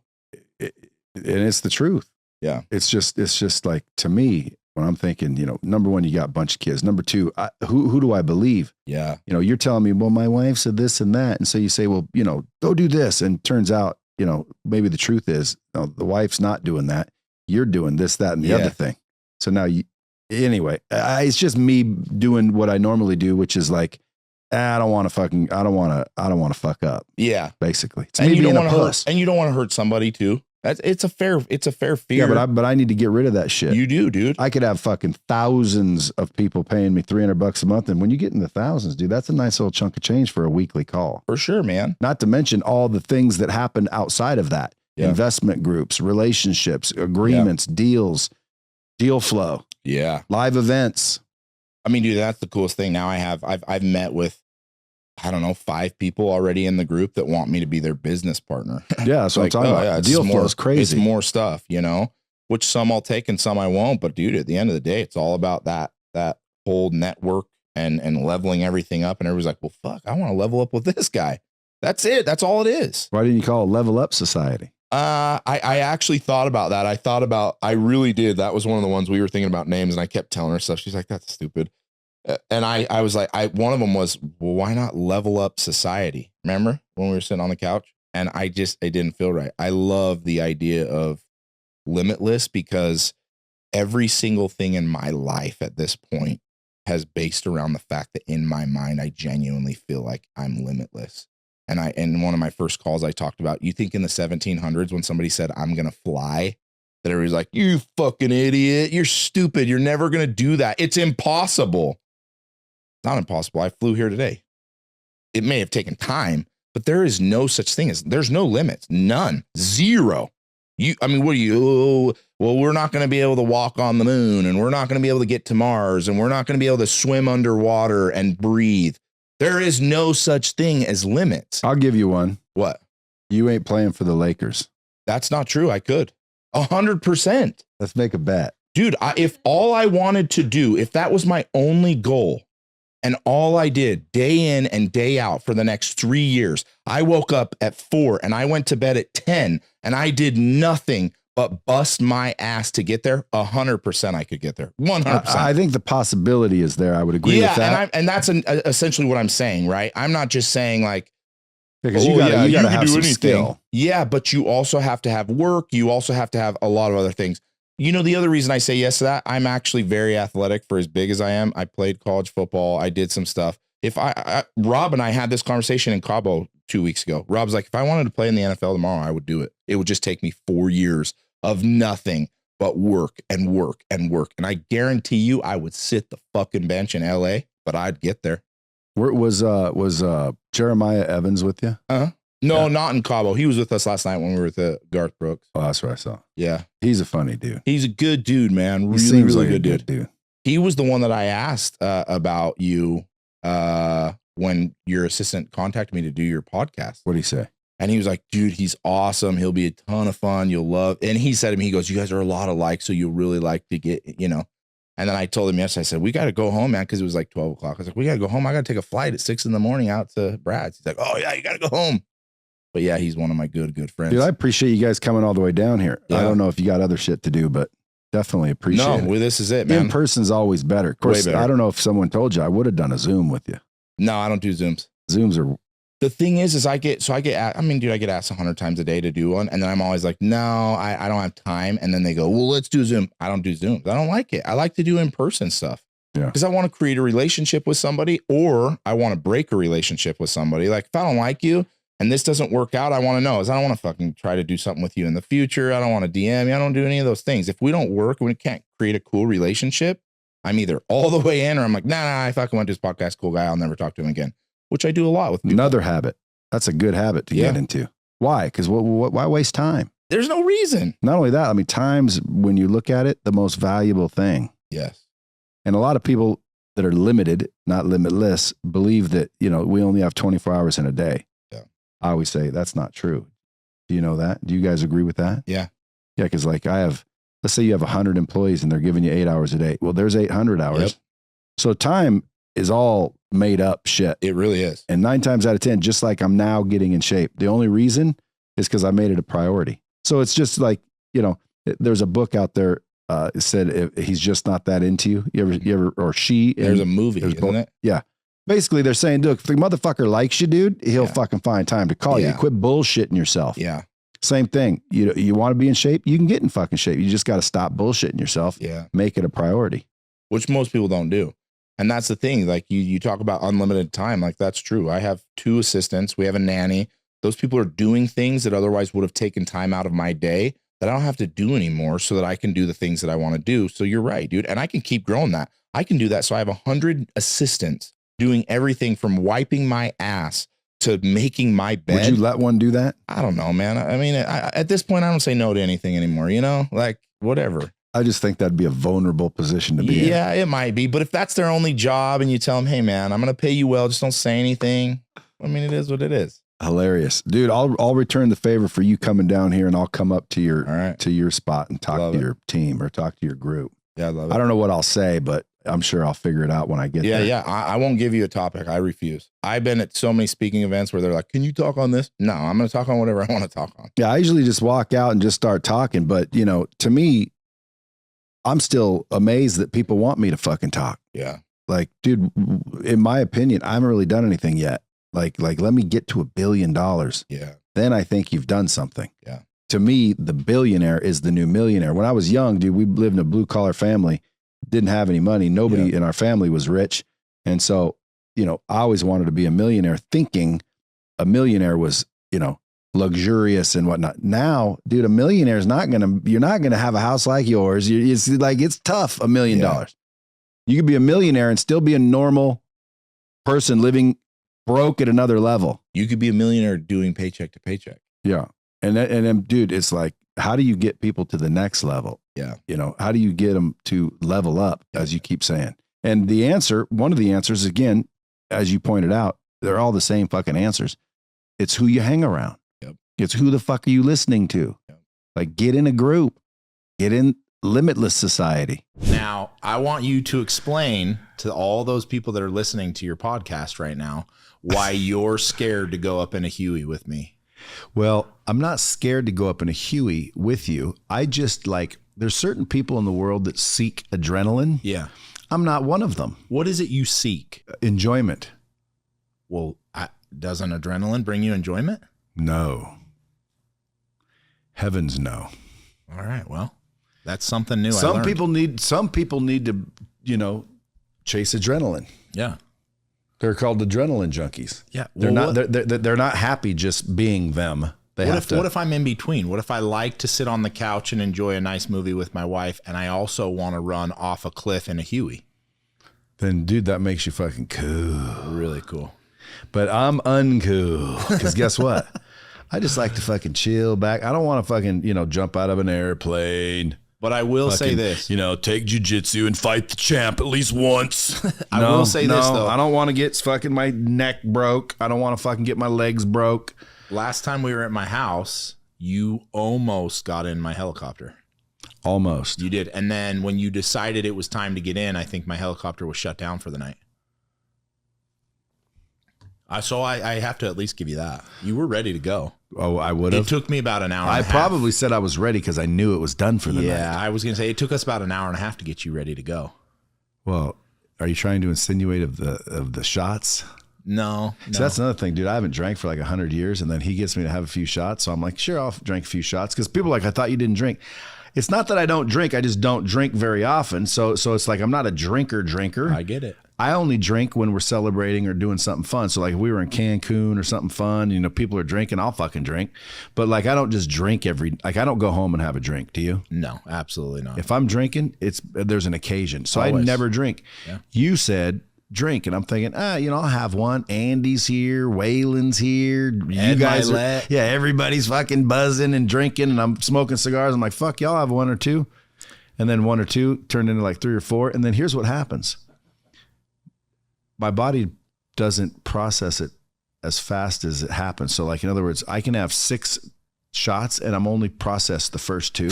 And so it feels good, right? Like, hey, that's only 6. Yeah. And I feel good. Why? Because 2 of them is processed and I'm feeling the 2. Yeah. 4 of them ain't on the way yet. They're in, but they're not working. So the 6th one is like the one that makes you go cross-eyed, but fucking you don't realize it at this point in time because you only process 2. You still got 4 in the reserves. Yeah. And you want to chase this feeling, so you have a couple more. Yeah. Well, having the couple more is the problem. And for you, it was a problem. It wasn't necessarily a problem. You got at one point what was the problem? You were hugging people. What was the problem with that? Burying your face in their chest. What was the problem? You know, I mean, for some people who have personal space, I think it was a problem. Not me, dude. I heard I was a hit. I will say you were a hit. See? You sang that I was night. The life of the party. You sang that night. And by the way, I could have saved everybody's souls. You did. You preached about Jesus, which I love, you know, personally. And then I had to help you into my car while your wife drove you home to the hotel. That's why you need a good wife. Yeah, she's great. She was great. I felt bad for her that she was having to drag you everywhere. You shouldn't have, because whenever you get like extra drunk like that, you get a whiskey dick and it never goes down. All right, man. I'll put that in my notes, dude. If you've never had a case of whiskey dick, well, then you're not a drinker, friend. No. Whiskey dick is when you like, you know, get the right amount of drunk. Yeah. And dude, it like you can go fucking for hours.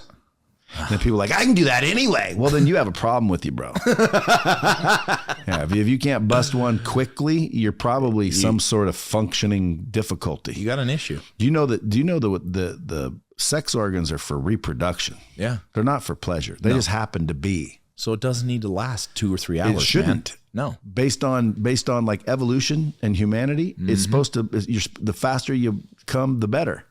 I don't know if that necessarily. For reproduction, yes. Well, if you're trying to shoot through 50 people. For reproduction, I'm telling you. What are we racing to reproduction? If reproduction requires sex, they want you to hurry up and fucking fertilize the seed. So it's like you're not going to hump for 14 days, and then blink. Okay, there's the fertilization. I feel like this is one of those conversations you've had before. No, they want you to freaking bust a nut and get up out of there. Okay. That's the truth. And guess what? Listen, women obviously, you know, don't want guys lasting forever either. No. That's also the rumor. Yeah. Okay. You know, I'll drill you for hours. Girls are thinking, oh God, no. For hours? What does it feel like after that? I don't know. I've never lasted gotta be close sore. to that. You've never been sore? No, I've never lasted Sorry, close to Maddie. hours. You've never fucking worked it sore? Oh yeah, I have done that. But it don't take hours. It don't take hours. That's my point. It doesn't take hours. No. So reproduction is supposed to be quick. Nobody wants to fuck for hours anyway. Absolutely right? not. Anyway, I don't know where we got off on I'll this. tell you what, track. that was dropping a bomb right there. I don't know where we got off on this track. That's funnier than hell. Why don't you tell us who your guests are? So my very, very good friends, Hans Peterson, he's actually one of our... Hans. It's actually Hans, H-A-N-S. It's Hands. Yeah. So he's actually been a good friend forever. He is our manager for Heavy D, Diesel Dave, and myself. He pretty much makes sure that we get to where we need to be. And anybody who's followed Diesel Brothers or watched Heavy D's YouTube, you've seen Hans. So Do you know? here. Do you have a nickname for him? Yeah, a lot of things, but I probably shouldn't Now it's say Deer Dick. Deer Dick, because he looks like Deer Dick. Rob's, No, he looks like Rob Deerdeck a little bit, but poorer. but way poorer. Yeah, way poorer. Thank you. Yeah, and then this is my Great good introduction. friend. This is my good friend and CEO of Limitless Society, Ryan Bacher. Ryan Bacher, Yeah, like the Knickerbockers. You wish. Knickerbockers, remember them? no, I don't know who that is. You're old, so Dude, I'm old. Your beard looks old, by the way. I Like, know, what the dude. fuck For just being happened? Did you dip 35? your fucking face in a jelly donut or dude, something? my beard has been this way since I was like 25 years old.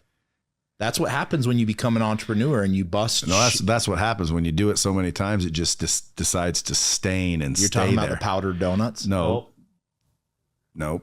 What? You know, I don't know. What's that color? Not the jelly donut. It's the Boston cream. Yeah. Dude, I remember. I don't even know why it's even going this direction. This is going to be an episode where people are like, "He finally did it. He finally crossed the line." Finally got canceled. Yeah, it's all it took. They were talking about stupid shit. But if someone answers the door, right? No, I won't even go there. I'm going to change it. Yeah. See, now you're doing what I told you earlier. I said, "Why do you film everything?" You said, "Oh, I'd say anything." Well, the punchline was that's not. If that's jelly on your forehead, you got peanut butter on your chin. That's a good way to start that and end that joke. To go right to the punchline. What was the punchline? I don't know, but Didn't you hear it? What was it? If you got, what'd you call No, it? I said if that's jelly on your forehead, you got peanut butter on your chin. he loves it. He loves it. The That's one thing I hilarious. know about Brad is he loves his own jokes more than anybody. No, I don't. I just know what funny is. Yeah, it's true. Okay. You do. Just like if you go YouTube my shit, CEO does stand-up comedy. Did you do stand up? Oh yeah, someone dared me. Said it was hard, it was difficult, and I said, "Shut up, dude! You just get up and talk." He goes, "Are you kidding me?" He goes, "I'm going doing a show. Let's open. I dare you to open for me." And I said, "Well, I'll be there." So you did. Yeah, Is there proof of that? the video on YouTube. I'll show it to you. Oh yeah, I'm dude. gonna watch You it. pull it up Definitely right now. watching that later CEO does YouTube. I'm gonna watch it. CEO does stand up. How long was your bit? Well, it was about 20 minutes. It should have been about 6. Well, that's funny. But dude, everyone inside kept laughing, and I had so much fun. It was unbelievable. So I just kept going. Oh, that's great. Yeah, I mean, some of the jokes that I could have worked on, but you know, the premises were funny. But for your first time, it was very good. The premises were funny. Yeah. If there's one thing I know about you, Like I say, why do balls mean courage? You know, they just sit there hoping not to get bumped into, and like, why are they so courage? Yeah. You know, they don't even want the wind to blow. You know, they're your balls. Like, have you ever met balls? They're not courageous. no, I'd never met. So balls, why, when so I someone don't- says, "Dude, you got to have balls to do that," why balls get the credit for courage? I don't understand. Yeah. They're trying not to get hit. They're not courageous at all. They're very scared, actually. They're scared. You got a lot of likes, dude. Yeah. What does it say? 400. 400 likes? Nice. Well, What 400 do you people do? think you're funny. What do you do? 94,000 views. So yeah, 400 out of 194, like a 0.5%. Yeah, would've you laughed. definitely are funny. Dude, well, you're going to watch it later. The point being is I wasn't afraid. I showed up. I did my thing. It was kind of funny, but I taped it, put it out there, and they came up afterwards and said, "Dude, hats off to you, bro. I can't even believe you fucking just pulled that out of your asshole." And I said, "What are you talking about, dude? I just walked out there and fucking made clear observations. Like when it was COVID, right? They were saying everybody had to get vaccinated. Everybody had to get vaccinated. And I'm like, I ain't getting vaccinated. That's bullshit." Yeah. And the crowd started cheering and shit. And I said, they didn't make it scary enough. I said, you know, they said you have a slight chance of death. Did you have any hecklers? Yes. And it's in the video too. But I said, slight chance of death. You know, you hear some chuckles. And I said, dude, they should have made it scary. Like, you know, being uncircumcised. I said, like, if they'd have said you're going to have a snail dick if you don't get a vaccination, dude, I'd have been the first motherfucker in line. You would have. I said, because I said something about thing, and I said, because nobody wants a snail dick. And the whole fucking crowd started fucking laughing. And this one girl looks at her fucking husband, and I'm like, fucking, he's got a snail dick just based on how she fucking went like this. Like, fucking, it was hilarious, I thought. Yeah. But when I went back and watched it wasn't really that hilarious. It was kind of stupid. Yeah. But at least you had them laughing. Dude, it was on the fly. Yeah, that's Let's good see you shit. do it on the fly. No, I okay, can't. right now we're on Dropping Bombs Comedy Network. We're going to give you guys the first stylings of Keaton Hoskins live. He's never done comedy before, but now he will. Let's go. Let's do a minute. I can't hang. What do you want me to say? Let's do a minute. I don't have anything See, funny you to say. do that. You do that fucking on a comedy club, dude. You're done. Oh, that would be it. But I would, if I were to do something funny at a comedy That club, would be it. I'm going. I don't have anything to say. That was it. I'd fall off Dude, the stage or you something. You got to just try. Right? Ready? Go. All right. So I'm here with Brad Lee. We're having lunch. He says to me, "Hey man, how big's your dick?" And I'm like, "My dick is so big, you could fuck my pee hole." Brad falls out of his chair laughing because he knows that it's true. Boom. Punchline. Done. Delivered. I'm hilarious. I heard that joke. I know, mom's not gonna dude. be able to watch this You can't bite people's jokes. You'll end up Carlos Mencia. I heard that. I actually just saw that the other day that Joe Rogan came after him or something Yeah. because he was like stealing jokes. Yeah. Well, I had him here on the podcast, and I was talking to him, and it was a little bit interesting because you could see that he knew he was guilty, and he tried to be guilty, but there was a little piece of him that didn't want to take ownership of it. And I'm like, dude, like fucking, I was counseling him damn near. I'm like, dude, just admit you fucking did it. You sold yourself. I do, man, but I got everything recorded, and I wasn't stealing jokes. And it's like, dude, sounds like you stole his joke. Yeah. I would have just said, yeah, I stole his joke. It was fucking good, bro. Yeah. Big deal. Take ownership of it. Or, but anyway, I don't know where we're getting off on comedians, but that wasn't very good. I feel like it all was you good. did was stole my joke. No. You laughed. Because guys, that's what I said at lunch, and they all laughed. But here's I said it out of the blue, and they all rolled. Group laugh. They all rolled. Laugh. Yeah. But I'm the comedian. That's why you like hanging around me, because when I'm around, you don't have to be the one that entertains. Absolutely. I get to laugh at you. That's why we hang out. That's right. Isn't that good? We should hang out more. Don't you like to be entertained? Yeah, dude. That's why I said let's go to Disneyland, and You want me to go up in Huey's. but you're too afraid. What is your obsession with helicopters? Oh man, when you get up there, you'll see. I can't tell you till you get up there. But my I've been obsession. in a helicopter. No, you haven't. You've been Yes, in the I back have. seat on a tour. I'm gonna put your ass in the front seat on the sticks, and then you're gonna go, oh, now I get it. Like your little cute little F8 that you drive around, and you're like, this is the coolest little cute car ever, Ferrari forever. I asked the same. I'm like, dude, what do you get out of driving a Ferrari? It's all right. Well, you got to drive something. Exactly. Well, no, Okay, I ain't you gotta could fly a drive fucking anything. helicopter. But you said to me, you're like, bro, you got to drive these. This driving experience is by far the best. Dude, take any driving experience you've ever had in any cute little car that you buy, because you buy a lot of cute ones. And let's put you in an actual helicopter, put you behind the controls. Every single thing will change, guaranteed. I've never met anybody who got behind the controls in a helicopter and didn't fall in love with flying. Greatest thing in the world. Yeah. Boom. Dude, we should have a helicopter club or something. Well, you have to go up with me first before we. I don't need to. I can be the guy that says, man, you guys looked fucking killer from the ground. From the ground. Yeah, when you guys were cruising around like that was awesome. Where are you guys going at 6 p.m.? We're just going to go fly around in a Huey. Most people don't know the Huey is a very old helicopter from the Vietnam War. And they are badass machines. Where do you need to go? Like what? We don't have to go anywhere. I know, but like when you go up in a helicopter, are you told by FAA what to do? Yeah. So when you're So you can't just get up and fly over the fuck you want. Because I'd say hover over my house. No, dude, no, I dare you can.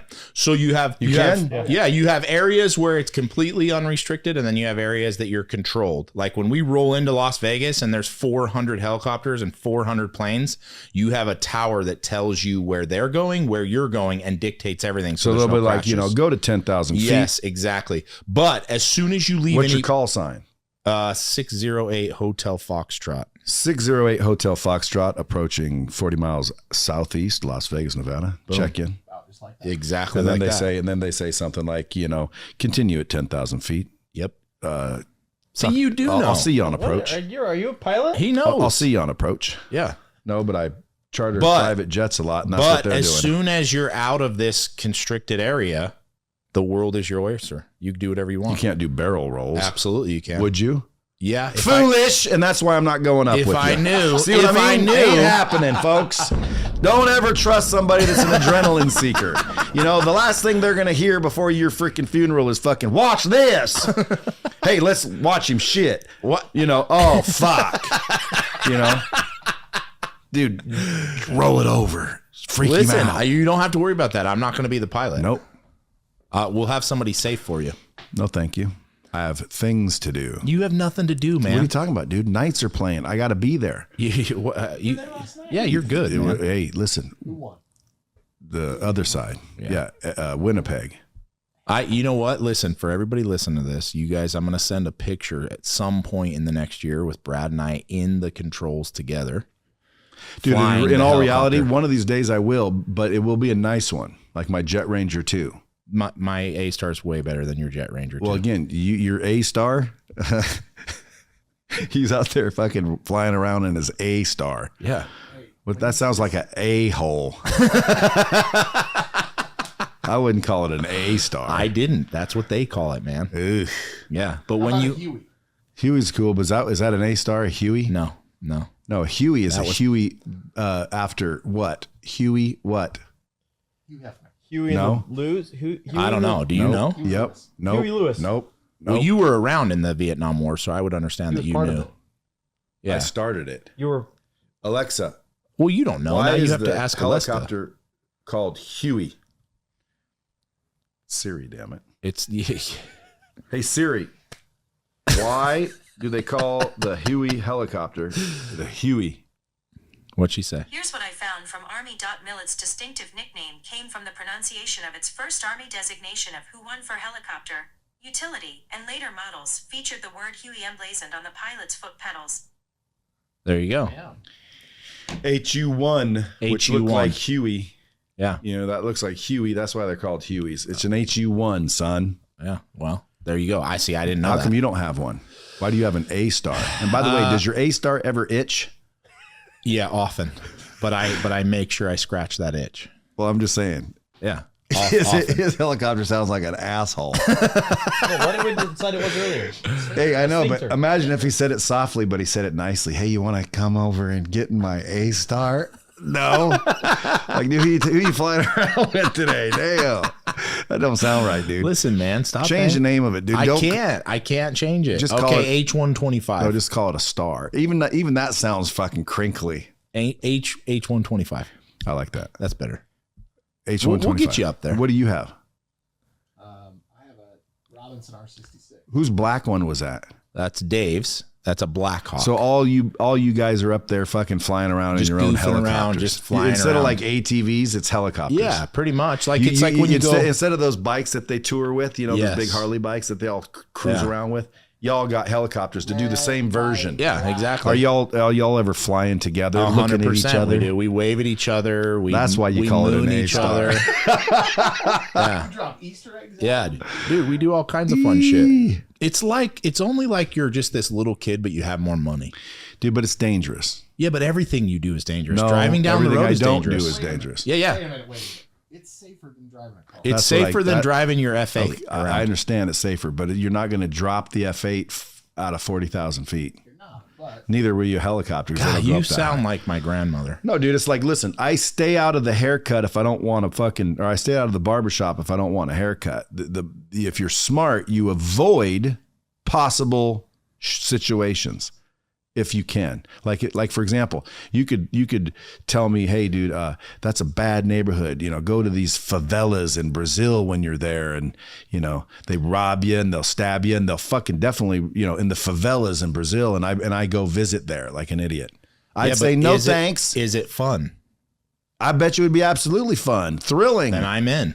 See? Then I'm in. Then what you need to do, dude, is go down into the tunnels here underneath the city of Las Vegas. I do want to do that. I also do want to do that. Well, you better fucking bring some weaponry. I'll be good. Well, I'll just take my hands. I don't think anybody down under there is going to be. Yeah, dude. There's fucking a whole city under there. There's a king under there. I'll be the king in less than a few hours. You will get killed by the king. It's just like when you Walking Dead and they went to that one village that had that king with the tiger. So wait, it's like there's that underneath. There's a whole entire underground city here in Las Vegas of just craziness. Oh, it's got its own rules. And you stay out because you're got scared. its own king. I ain't going in there. Yeah. Why don't you go in there? I've been wanting to do that. What if they hear about his A-star? Hey, right where the poop starts to form. Because all the sewers end up there, and like maybe the king is right next to the You've poop really throne. thought this through. Well, it's under city. It's under the city, dude, in the tunnels and the sewage shit. I dare you to go under there. All right, Please we'll don't go. even go under there. We'll go there. We'll take. You know the who A-star. does go under there though? Homeless. No, people looking for child trafficking, because a lot of the children that go missing, dude, they're They go fucking under going underneath the city where cops won't even go. That's crazy. Yeah, because it's dark, dude, and it's literally a whole nother world under there. Now, again, like I'm not afraid to go under there. Give me a goddamn AR-15 and a fucking sidearm, and I'd be happy to roll up in there. But I would be balls out, meaning, hey, don't scare me. Don't scare me, because if you fucking make me flinch, bitch, you're gonna fucking get two in the chest. Would you walk around like Someone would walk, bang! What fuck? I'd be like that. Yeah, I wouldn't even fucking ask questions. I don't know if I'd trust you with a weapon. Oh, you should trust me more than anybody. you look like you jump and pull No, really easy. See, you got to trust someone with a weapon. Like right now, if I someone trust came people in with weapons. if someone came in with a fucking weapon and started shooting, I would hope I could trust you to pull yours out and shoot them back. Absolutely, you could. Right, but I'd have to be able to trust you to do that. Yeah. Right. So I'd But- have to but I trust would- you. My with- phone would ring and you'd shoot me because it's That's what I'm saying. You get so startled so Dude, fast. I don't get fucking startled. You just said it. You just said if don't startle me, I'll pull two and put them in your chest. In other words, FAFO, bitch. I don't know what that means. That means fuck around and find out. You're gonna shoot somebody that was Fuck just trying yes, to dude. ask Do you know for Chris directions? Kyle? Do you know Chris Kyle? Who Chris Kyle was? Yeah. No, Chris Kyle was the number one sniper in fucking the. And you know why he was the number one sniper? There's only one reason why he was the number one sniper. FOFA. No, it's because I wasn't there. I got it. Otherwise, he would not have been. Where were you? I would have been. He was in I Vietnam. wasn't there. He was Hey, in by the way, Vietnam. that's my point. See, I didn't go there. Why? Why do I want to get shot? Fucking stay out of there. You know, and by the way, that's another thing. I always tell adrenaline junkies when they want to argue with me, because they think everyone needs to do adrenaline because they do. Again, I like exciting things, but going in a Huey doesn't excite me. Because you never been. No, it's because I have been in a helicopter. It might not have been a Huey, but I've been in several helicopters. I've been in a helicopter tour from here to the fucking Grand Canyon, and then fucking landed on the Grand Canyon, spread out a fucking picnic blanket, and took out a picnic basket. You know that was an A-star. You know that was an A-star you were in. I took out a picnic basket, had a little date on the fucking floor of the Grand Canyon. Argue Who do I sound like? You guys don't even know who I'm doing. I don't even know who I'm doing. His name's Nacho Libre on like a... his name's Snagglepuss. You never heard of Snagglepuss? Yes. Heavens You to can Murgatroyd already. Listen, you could argue that you going on a comedy club What do you mean? on a whim. That was an adrenaline That's thing. an adrenaline. That's adrenaline. Exactly. But there was no chance I could die. There's always a chance you could die, my friend. No. What if What if somebody Dude, shot you? What if the listen heckler to shot me. you? Would you let your little girl run around the freeway, whether she's careful or not? No, Why? because there's still a chance. There's a chance something could happen. I remove the chances. Why? I'm not getting in the fucking bird. So when I see an article, Keaton Hoskins and the freaking diesel gang fucking, all of a sudden, including a guy from Montana, Rob Bailey and Dana Bailey were with him. And it's like everybody's sad and crying. It's like, I knew it. That motherfucker wanted me to go with him. And that could have been the time I did. Yeah. Oh, and by the way, do you know that my friend, he left me 2 airplanes long story short, my friend died in his plane. He kept telling me to come fly with him. Like he was, come fly with me. I'm like, what are you, fucking Frank Sinatra? I'm not going flying with you because it's a flying machine that we're getting in, and I only go and shit with a stewardess. Yeah. So if you're shit as a stewardess, then I'll go. And he said, oh, it's safer than a freaking jet, and blah, blah, blah, blah, blah, blah, blah, blah. Well, one day we was joking, and he said, hey, I put you in my will for my planes. And I go, yeah, funny. I said, my luck, you're going to crash in it, and I'm going to get a ball of metal. and you know what he said? He said, no, there'd be insurance. It'd pay it off. And I thought he was joking. Let it go at that. Dude, the guy crashed in his plane. He bought a new Evolution Lance Air and literally crashed it with his assistant. And I was supposed to go with him. And I almost said okay, and I didn't. And he fucking died in it. And I told him like a year earlier, you're gonna fuck around and die in it. And he did. Don't say that to me. Man. Yeah, don't say that to me. I'm gonna reverse the juju on you. Yeah, don't reverse that. I'm reversing it. Because I didn't reverse it on him, and he freaking died in a fucking plane. And by the way, he did leave me the airplanes, and the insurance did pay them off. But what he failed to understand is whoever you make executor controls shit. And the executor must not have wanted me to have those planes. So they took and them so, back. folks, when you die, make sure you know who the executor you're leaving in charge, because that person is the one in charge. Yo, dad. you think, oh no, yeah, I left a will. Doesn't matter. Who's your executor? That's who's in charge. Yeah. Like if you said, hey, I'm giving money to this, or I'm making this person the executor, and you died and said this person should get money, and this person hated that person, and that person could not get money very easily, and no one could say anything. Why? Because that's the executor. Oh, that's good to know. Yeah, so I learned that. I didn't get the planes, but they were left to me. Yeah. Death is involved, then you're okay with doing the adrenaline side. No, like again, adrenaline to me is going up and doing a comedy show. Like, let's see a bunch of people do that that fly helis. Yeah, that's right. You know, I'll bet you anything. They'll be like, are you out of your fucking mind? And I'll be like, why, pussy? Come on, puss. But see, the funny thing is Keaton would. Oh, yeah. But he'd look stupid as fuck. No, I'd crush. I just have you to would prepare. not. You'd have to prepare. I'd have to prepare for about 40 minutes. Yeah, but that's my point. Before. You'd have to prepare. 40 minutes. I haven't backstage. prepared to go up in a heli. Well, then let's get you prepared. How do I prepare? A lot of thought and prayer. No, I got to shave my legs. Why are you leg shaving? Because only gay people go up in helicopters. That's good. One. If I'm going to get in, I have to fit in, right? I have to get in your A-star, don't I? Oh, this is going to be a great episode. Can't wait till Sunday. We're going to go up in the A-star twice.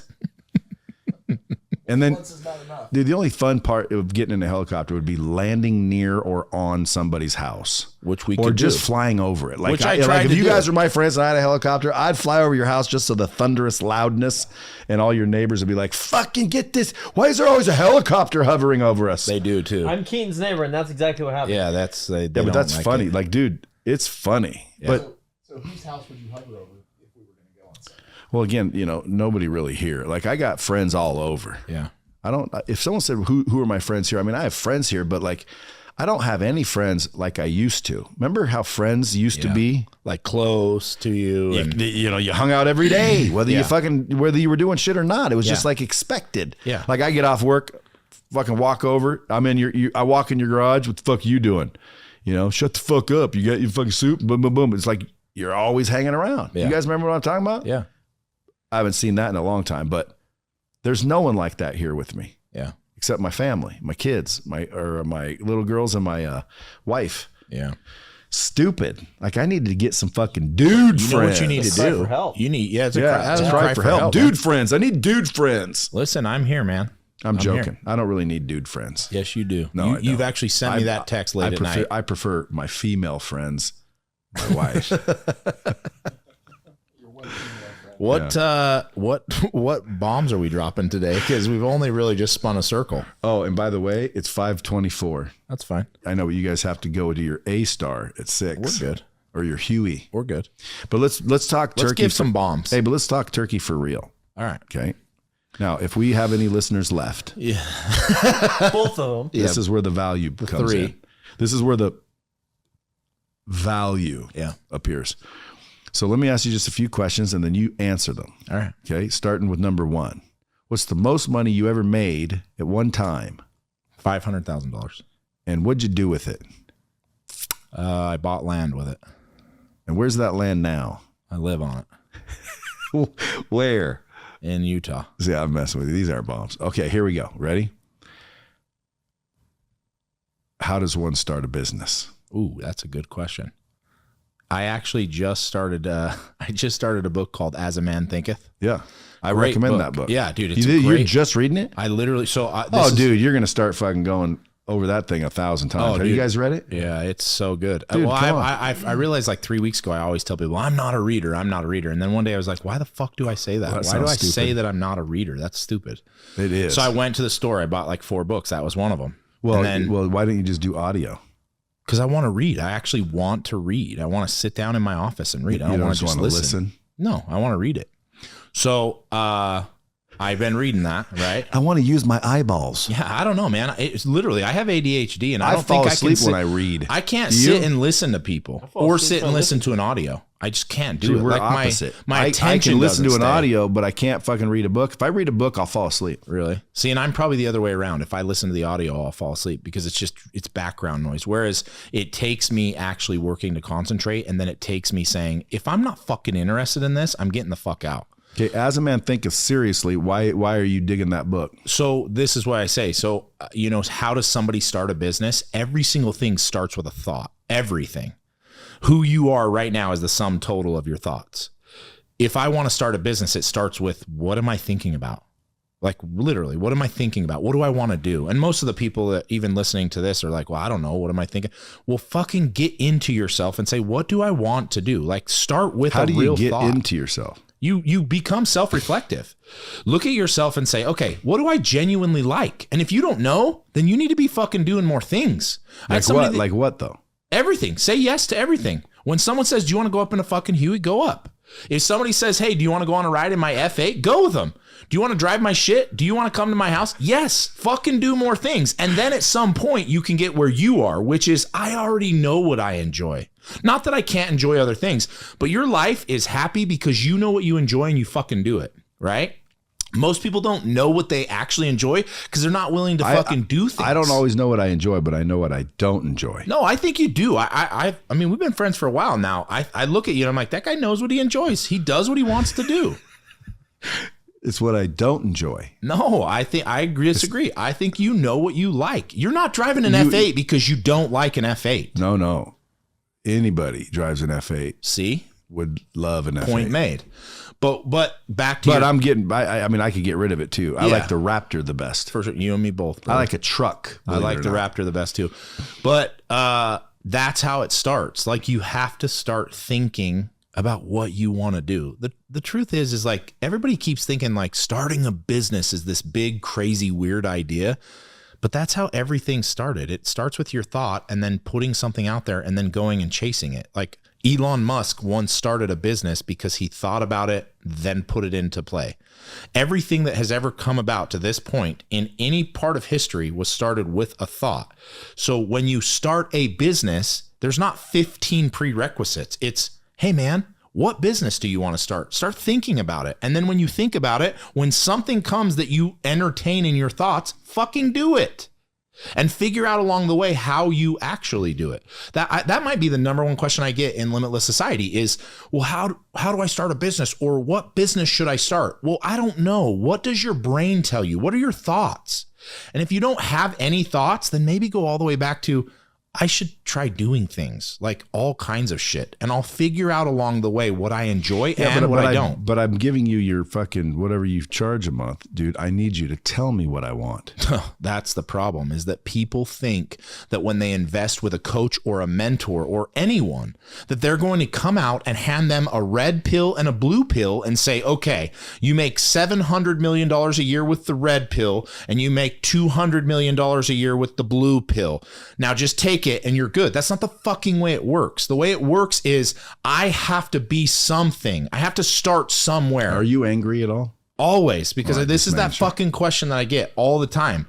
You cannot show up and say, here's my money. Tell me what to do. I'm a zombie. Just show me where to go. If that's what you want, go to be a 9 to 5. Go to a 9 to 5. No, if that's what you want, join my group. I'll tell you. Join Brad's group. Dude, where I'll he tell you just- exactly what to fucking do. Okay? Yeah, and how with to no think. fucking fuss and muss, and I'm not angry that you want to know. No, I'll he's- just tell you. Okay? Don't do that at his fucking shit. Whatever you do. Over there, you better fucking know you're going to earn it. You're damn right. You're gonna earn it. You got to fucking learn it on your own. He ain't there to fucking coach you and babysit you, bitch. No, I'm definitely. I Get will over there and know what the fuck you want or don't show up. I will coach you, but I'm not going to babysit you. And that's the truth. If you're looking for somebody to babysit you, go to Brad. Brad's a great babysitter. I seen that motherfucker with 15 babies in his hand. I got 7. Same thing, man. Once it gets above 5, it's just. But you ain't babysitting. What are you doing? No, man. I'm cultivating people to get into their right self, and their right self or their highest form of their self is successful in whatever they want to do. And you're leveraging your celebrity networks. Absolutely. To put on kick-ass events. People are like, fucking, dude, how are you getting all those people to show up?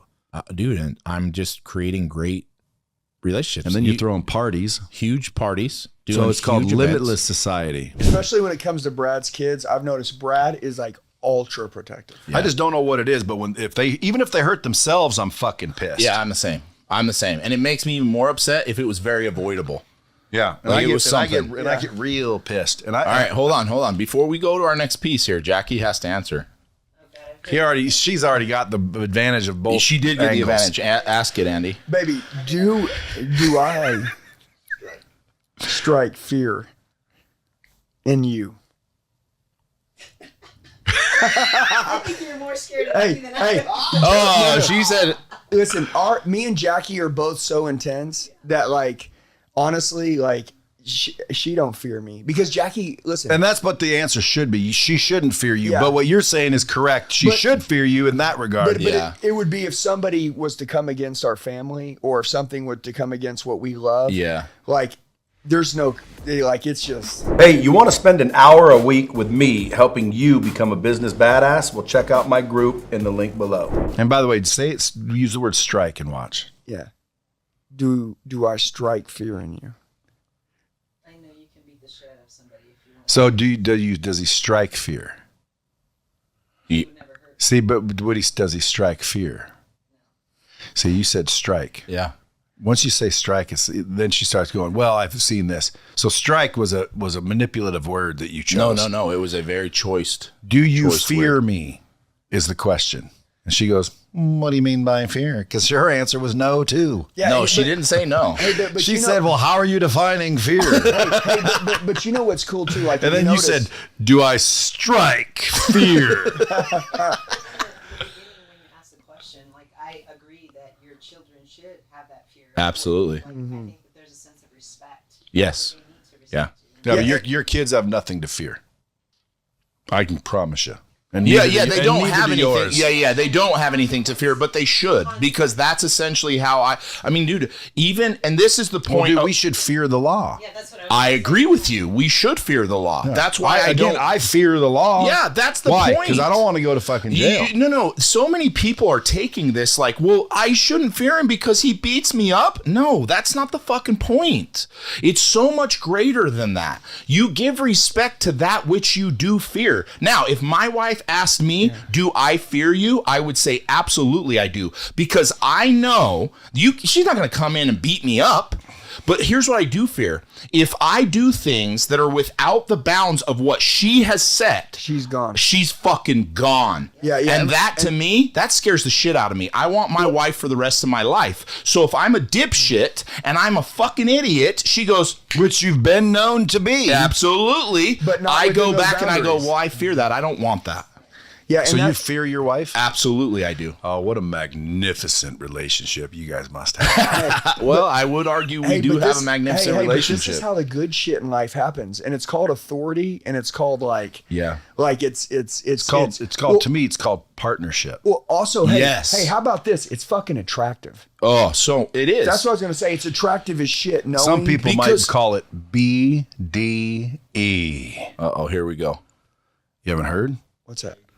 Big dick energy. I like it. And then there's dudes walking around with small dick energy. Yeah. Ooh. And that we don't want. Yeah. But Well- you know what? I think to sum up this little piece, because I really do want the listeners to take something from this. If you truly seek to be a great parent, a great leader, a great business owner, a great CEO, there is a sense of fear that must be present. that's how plain and that's how simple. they admire you. Yes, dude. Like I almost do. as if you're a bit of a savage. Yes, exactly. It's godlike. Yes, because Yeah. I do fear God. Yeah. I trust that if I do what I'm supposed to, that He's not going to do Yeah, and anything. people are going to Well, say, in that- "Oh, I in that can't believe regard, that so they do think they're I. God." But Yeah, it's yeah, like, yeah. It's like a godlike deal. Like you're just amazed at how Yeah, they but- can always stay in control of this. And dude, and I would argue that point, that people that come to me and go, well, you think you're God. You're right, I do. I think that God's my father and I'm His child and I'm heir to Him. So yes. There's DNA. Yeah, I don't know what to tell you. If you think that I'm on this earth and I Well, don't if think you're that I'm heir connected, to him, then I'm heir to exactly Yeah, right. and Brad him. always Which puts talks us back to equal. Well, Brad always talks about humility, and Brad always says the definition of humility is to think less of yourself. No, humble. Humble. It's not to think less of yourself, but that's a good way of putting it. Humble, if you look up the definition of humble, it says to have a low opinion of one's own importance. Yeah, again, Now self-worth. again, and next to Right. God, hey, be humble. But next to somebody else, like why are Oh, you? no. Why should I humble myself to you guys? Yeah. Like, who are you guys? Well, they're these guys, and they've done some. Like, dude, listen, calm down. Raise your self-worth is all I'm saying. Yeah. Like, dude, I walk into a room, I don't care who's in the room. Yep. I don't care who's there. I don't care if Elon Musk is there. Like, who's the greatest people ever to live? Bring them back from the death and let them be there. I'd walk in and walk up and start smiling and talking and acting like they're just regular fucking people, because guess what? They are. Yeah. You They're know all what? regular people, and I wouldn't say any of them are better than me as an individual person. They might be more skilled in certain things. They might have accumulated more money. They might have crushed me in whatever field. But are they better people than me? No. None of them are better people than me. You know what? None of them. I think going along with what you're saying, and I want to And actually that make this a point. includes all the people speaking at your event. Like, Yeah. I'm like, oh, Goggins, he's fucking awesome. But if he sat there and started treating people like shit and he was it turned out to be like a fucking douche, Yeah. like my respect for him would go away. Yeah. Because of the person that he is. Yeah. So again, dude, what's that mean? That means I value myself. I'm not talking about, oh, Keaton's done this but better than you. It's not about So that. would you consider yourself a narcissist? I'd have to look up the definition. That's exactly what I did, and that's What's why I the want to say the definition. Personality qualities include thinking very highly of oneself, needing admiration, Hey, believing hold on, in one at a time, please. Check. believing in others are inferior and lacking empathy for I others. don't believe that, so no check. But so that's the definition. But there is a piece of narcissism that is needed, and I think highly of myself. qualities include thinking very highly of oneself and one's importance. Yeah, dude. I do. So we get so caught up into I must be humble and I shouldn't be a narcissist. Maybe the reason that we are where we are is because we've listened to that bullshit. Now, there is a place for humility and there isn't a place for narcissists. But maybe as a leader and as a father and as someone who is leading anything, we should change a little bit the definitions Yeah, of and what we're talking about. being in the sales industry, and I told you if you want to get rich, learn how to sell. Dude, go into a sell and don't think it's going to go your way. Yeah. Like go into a cell and have that, because your eyes are the window to the soul. I can see in your soul when you're talking. I can see if you believe in what you're saying. Okay. How many salespeople don't believe in themselves? They don't believe in their product. They don't believe the outcome is going to be this way. They don't believe that stuff. Well, dude, like try to close and sell anything and not believe and not have this, what you just said, Brad said, check the box. I think highly of myself. Just try not to do any of that. Look, number one, you're not the expert. I'm not going to do business with you. Like, dude, like that's the biggest turnoff in the world is for someone not to believe in themselves. And I think we see it everywhere. Yeah. Dude, people don't want to, I swear to God, when I say this, and this is what I love, like we're all doing some big shit. And, like I've met a lot of people that do big shit and they actually rep themselves like they did big shit and they're too good for you. Like I hate it, man. Yeah, I do too. What I love about you guys and, and I'm hoping, when I go to this event, there's a lot of guys like I hadn't met Andy Frisella and Milet. You guys said they're amazing. When I meet different people, I'm like, man, I'm hoping that dude that I learned from, like when I meet them, they're the coolest motherfucker on the planet. Yeah. Dude, and they're like, what's up, big dog? That's my boy. Let's kill it, because that's the way we roll. Yeah. I was talking about brotherhood last night. Bet that's not going to be the case in a lot of cases, though. It No, isn't. And it's that's not. one of the reasons why, and I know where you're going, where we were talking about brotherhood. There's not a lot of that. And so when you find it, you cling to it. And when you meet your hero, a lot of times you're disappointed. Yeah. I hate it. You know, but that's why when we met Brad, like me and Jacqueline, like we were like, dude, he's the only guy we've ever met that seems real. Yeah. And then we just leaned in. And then that's all we wanted to do. And then, you know, then we met you, and then I'm like, fuck, dude, this guy. Andy wanted to kiss. Yeah. I gave Brad a kiss first time on his head. I said, didn't I, babe? Gave him a big kiss. People were like, oh, that's gay. No, I walked up to Brad, he goes, mwah. I go, dude, we're going to fucking kill it together. And Brad loved that, And Brad, didn't he? first he's like, oh, his wife's like, oh, and I'm like, come on, dude, let's go fuck some shit up. And he's like, okay, yeah, this isn't gay shit, let's go. Dude, but that's the deal. Like we're in this new arena. Like, I don't care. Yeah. Like, I told Brad, I said, dude, we're going to do some shit that no one else has ever done with you. Like, everybody else kisses your ass, or everybody else says that they want something Because from they you. fear me. Yeah, but I just want to give. You, when I first met you, you go, I want to give. That's all I want to do. I'm like, dude, I want to fucking give. And all Brad has done to our family And then people is Keaton give. said, start with some head, brother. Shit.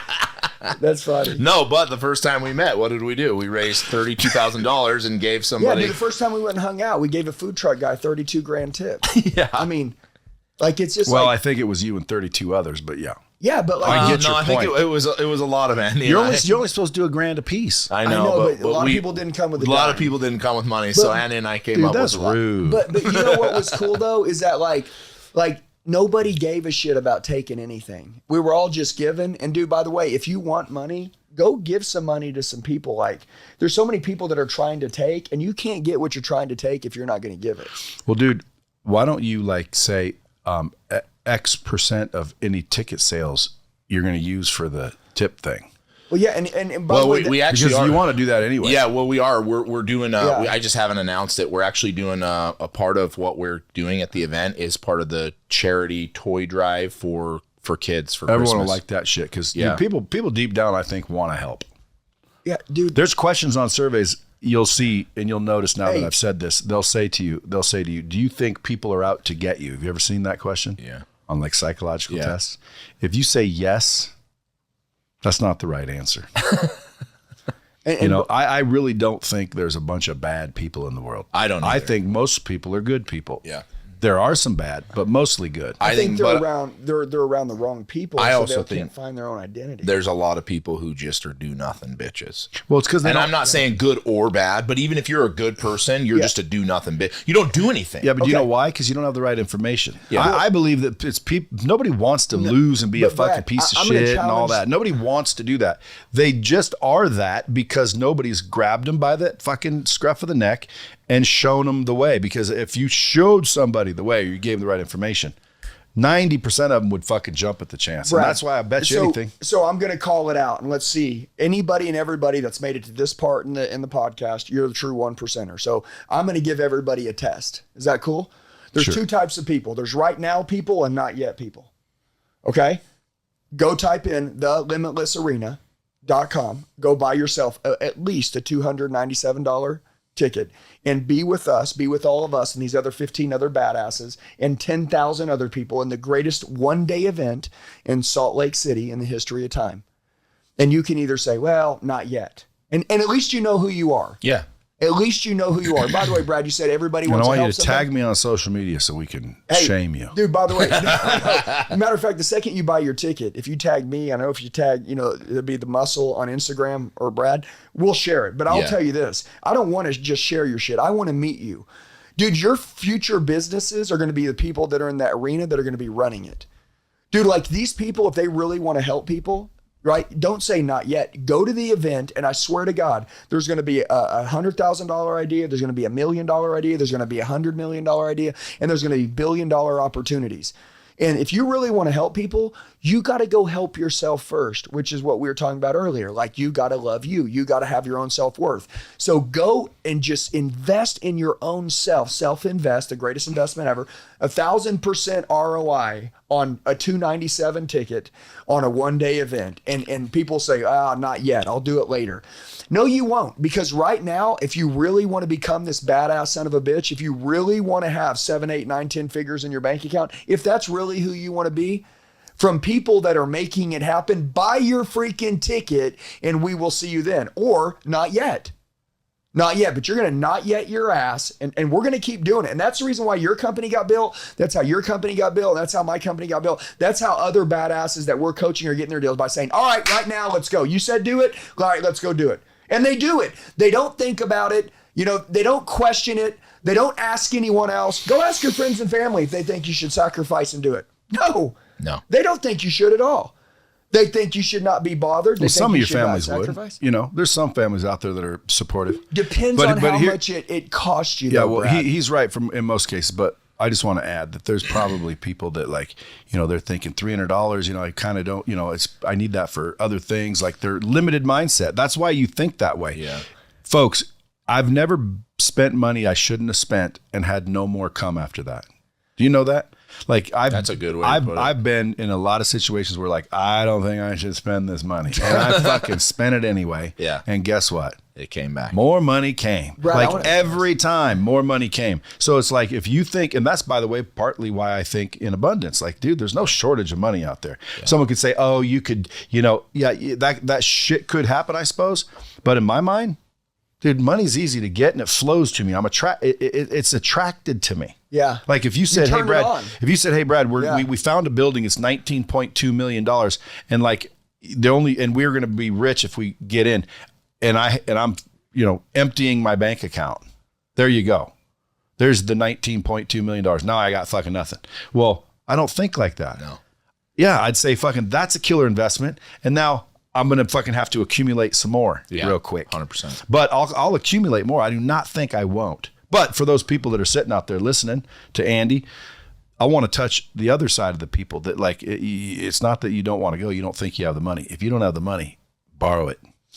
Yeah. I'm telling you, borrow it, because dude, it's atmospheres like this and that kind of electrifying energy that'll be there, and the relationships that you meet that literally could shock the foundation of your whole world and cause you to change. Dude, and change is what you need. If you don't have the money for $297, dude, you need to change. Fucking period. Those are the ones that I get to the most, is when they come back I like to me. helping those the most. Yeah, one time, one time Grant Cardone came here and he was talking and he sees this building. He's like, why do you do this? I'm like, I want to make it comfortable for employees. And he basically said, you're fucking too nice to all the fucking employees. And I'm like, what are you talking about, dude? They're coming here, they're trading their time. Then we were talking about something else and he said, dude, what are you talking about? Pay attention to your clients that are fucking winning. Go help the ones that are fucking winning, bro. You're helping all the ones that are fucking losing. Yeah. And I'm like, well, dude, the ones that are winning don't really need the help. See, it's like, maybe that's where I've been getting it wrong. Should I just fucking forget the fucking people that are not doing anything? Dude. Oh, just like if you start a product. Well, dude, if you target the poor people, they don't have any money. Well, that's who I'm trying to fucking help. Why? The rich people don't need my help, in my opinion. But that's why your brand is forever. Yeah.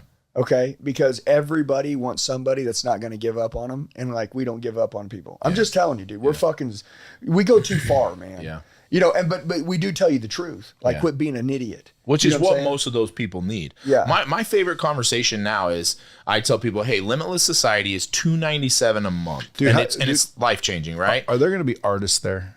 Artists? Yeah. Yeah. Do you want us to drop that bomb? Well, I on mean, your I'm just podcast? saying, like, the 297s, you could call that equal to just here, one I'll do of it. the. Hey, why don't you tell us a little bit about what's going on? Dan Fleischman's going to be pissed that we're dropping it on this podcast, but we'll do it anyway. So Lil Wayne is going to be there. Little surprise performance. A little surprise performance at the end. Lil Wayne's going to be there. He most likely will be there at my house Friday night. That's a $300 ticket, just that. But can you talk a little bit about everybody that's going to be there, from Rob Bailey to Ryan Yeah. So I'm going to pull it up because I want to make sure. I want everybody to listen to this shit, because this is huge. I want to make sure that I have, because, dude, the thing is, I tell people, they're like, how do you not know every speaker? I'm like, dude, I got a list of the baddest motherfuckers on the planet. This is not like a small list. Yeah, like it's not easy to remember. When this event's over, if you didn't make it here, you're going to be pissed. Hey, let me tell you guys something also. Like, I know a lot of speakers, right? And dude, speakers are begging to get on the stage just because there's so many badass speakers on the stage that they want to be associated. Yeah. They want their name listed with the rest of them. All right. So I'm going to give you, here's the list, all right, of speakers. We've got Gary Vee, David Goggins, Ed Milet, Russell Brunson, Andy Frisella, Andy Elliott, Eric Thomas, Pace Morby, Ryan Pineda, Cody Sanchez, Heavy D Sparks, Tim Grover, Jen Gottlieb, Roman Atwood, Dan Fleischman, Brad Lee, Jesse Lee, Natasha Graziano, Alex Morton, Rob Bailey, Jimmy Rex, Charlie Rocket, and the Attorney General Sean Reyes. And then Lil Wayne for the end of the event. Unbelievable. Dude, and this is one day. One fucking powerful day. Yeah, in and out, no wasting time. No. Don't need a bunch of hotel rooms. Like when I go to these events and there's 2-hour breaks and a 2-hour break and an we hour don't break, even have time for that. Dude, you're not even breaking. Like, I just need everybody to know, you buy a spiral notebook, you bring a pen, in one day you recreate your life, you go home. We just ruined the value of money for you. You go home and become the leader we've talked about this entire time on 100%. this podcast. And by the way, you always say your clients are waiting on you to become this person. Your family's waiting on you to become this person. And guess what, dude? Your haters never thought you had the courage to pursue this person. Burn their fucking eyes out. You know what I'm saying?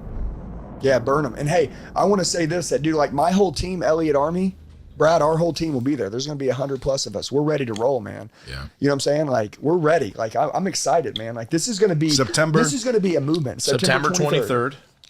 September 23rd, Salt Lake City. The Limitless Arena starts at 8 a.m. You get your tickets at thelimitlessarena.com. Go buy it. Tag the muscle. Tag Brad. Tag me. I'll share it. I love it. I want to know who you are. It's at the.muscle. Yeah. And official Andy Elliott. Yeah. And I just want to say, man, that like getting around the right people has been the most amazing thing in my life. And you know what? I'm going to tell you this. In 2019, when I quit my job, you know, I didn't think I could be friends with Brad. I really didn't, man, because I just watched him on TV. So like, and then, you know, when I start watching you, I'm like, I can't be friends with this guy. Dude, you're so fucking stupid, man. You can have whatever you want. We're looking for people actively in our life right now to come in and join us. I mean, like people act like everything's filled up. Like we need lots of people. So like if you think that you're one of these people that like are looking for your right tribe, your right family, your right army, your right brotherhood, whatever you want to call it, right? Like, dude, we're waiting. So like jump into the self-development ring with us, you know, find a way to get over and shake our hand. And did you never know what's going to happen tomorrow? You know, I'm just saying like that's how shit happens. The power of proximity and just so act making a now decision. and dial 1-800-432-5000. 1-800-432-5000. Now you're going to have people calling that number. Yeah. 1-800-432-5000. Let's call it and see who they're going to get. Yeah, I kind of wonder now. Call 1-800-432-5000. Now this should be fun. I guarantee you it's going to be a hotline for something. Wouldn't it be funny if it's... Let's see if it's anything good. Oh. Hello, and please listen carefully as our menu options may have changed. Calls are recorded for quality assurance. It's a bank. Oprima 9 para Española. We're very excited to tell you about a special promotion for select callers. This will only take a moment. By answering just a few questions, we will find out if this offer is right for you. That's what they'd have thought that was us. Thank you for calling the Medical Alert Center. This is Jessica on a recorded line. Can you hear me okay? Yes, Jessica. Can you hear me okay? Jessica. She hung up on you. Hey, dude, hey, that's customer service. We were just talking about customer service yesterday. Why companies aren't thriving. That shit right Dude, there. the other day, someone called me out of the blue, and sometimes I don't answer the unknown calls, most times, but I, for some reason, wanted to, so I answered it. And she sounded just like that. And I'm like, I said, is this AI? She goes, no, this is not AI. and I said, seriously? She goes, no, this is not AI. This is Jackie or whatever her name was. And I'm like, dude, this straight up sounds like I'm fucking having an AI conversation. Yeah. But apparently it wasn't. That's crazy, man. But man, you got to be personable. Yeah. Yeah. In a world full of people. And that by the are way, don't very call common. the 1-800 number. I was joking. I don't know that number. Yeah, you just sent a ton of Here, business. you have a number that they can call? Yeah. If anybody ever wants to connect, or if you want more information on the Limitless Society event, I'm just saying, if you're unsure, you can text 918-210-0254.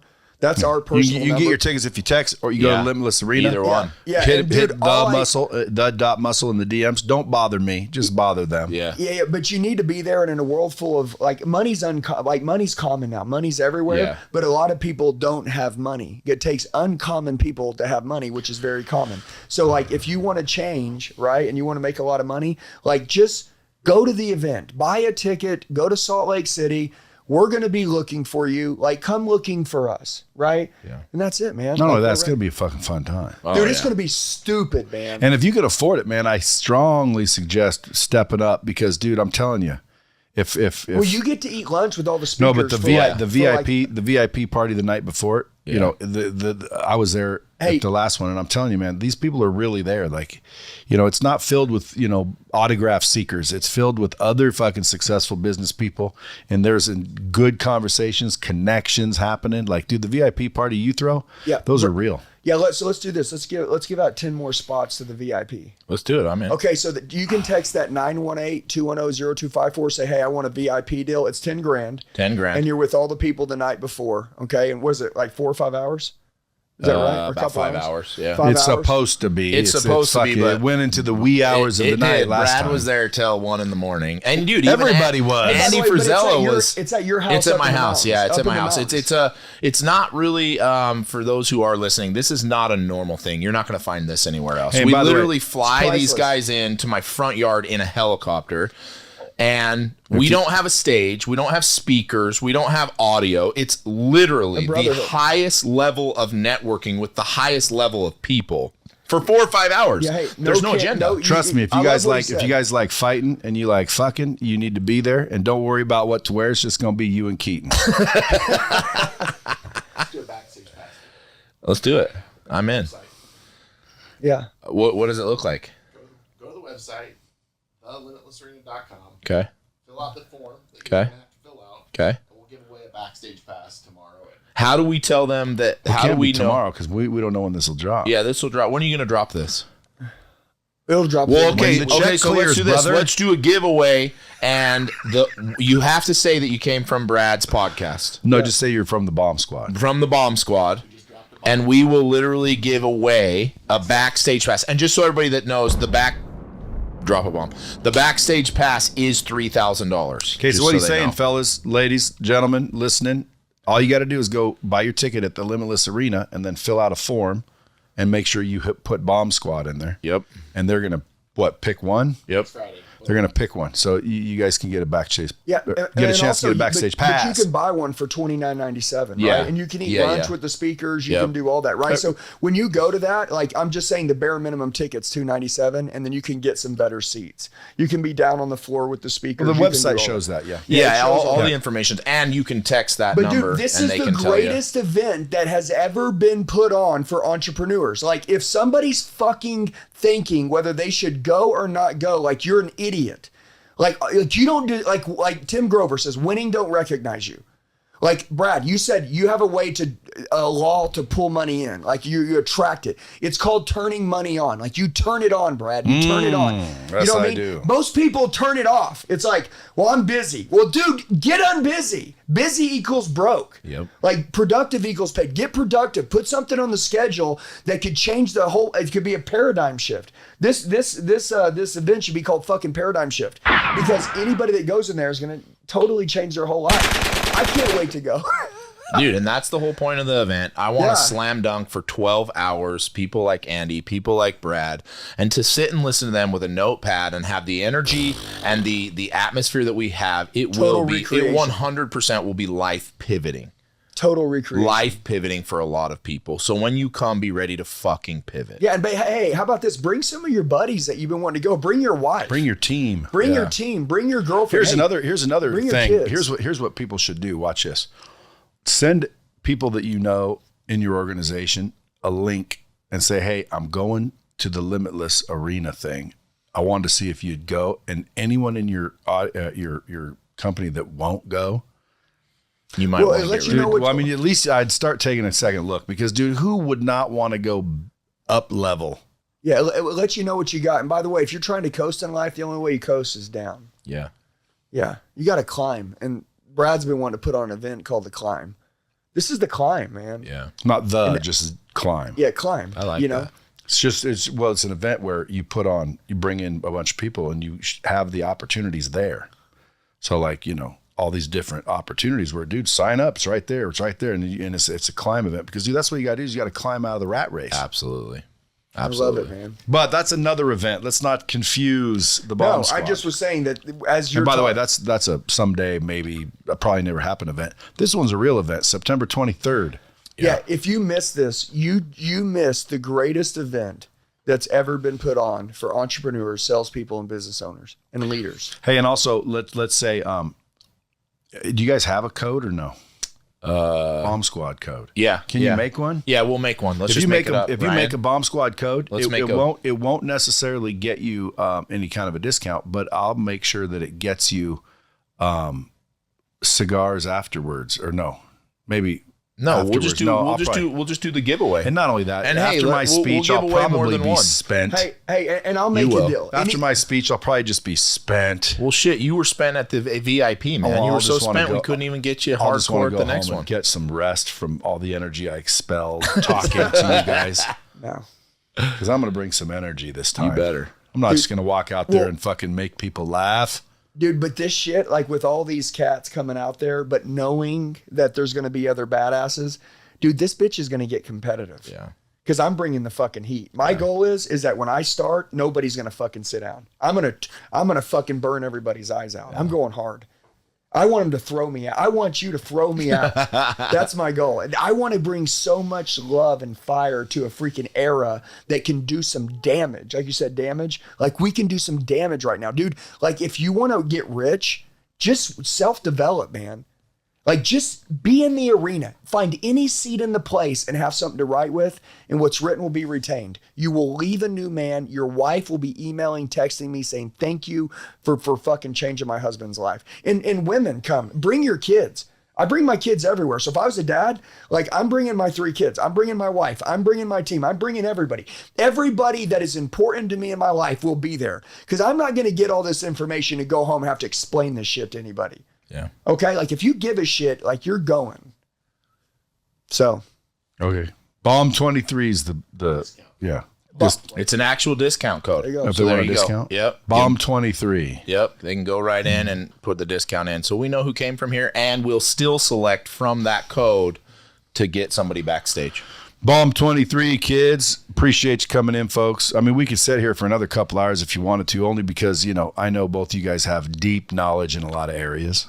But at the same time, we got to respect your schedules. hey, create your life. Make it a great one, man. You're not going to live as long as you think you are. Wake up now, dude. Don't die with regrets. At official Andy Elliott, boom, at the.muscle, thelimitlessarena.com. Till next time, keep it real. Do your reading, right? It's all written there in clear, plain sight. Nobody's going to do it for you. The team that you have right now is good because they've got you where you are, but it's not the same team that's going to get you where you want to be in the future. You need to upgrade that like you upgrade your lifestyle and your business and everything else. The CPA team is no different than any other element. So if you want to get those advantages of the elite billionaires, then you've got to do a little bit of work, do the reading,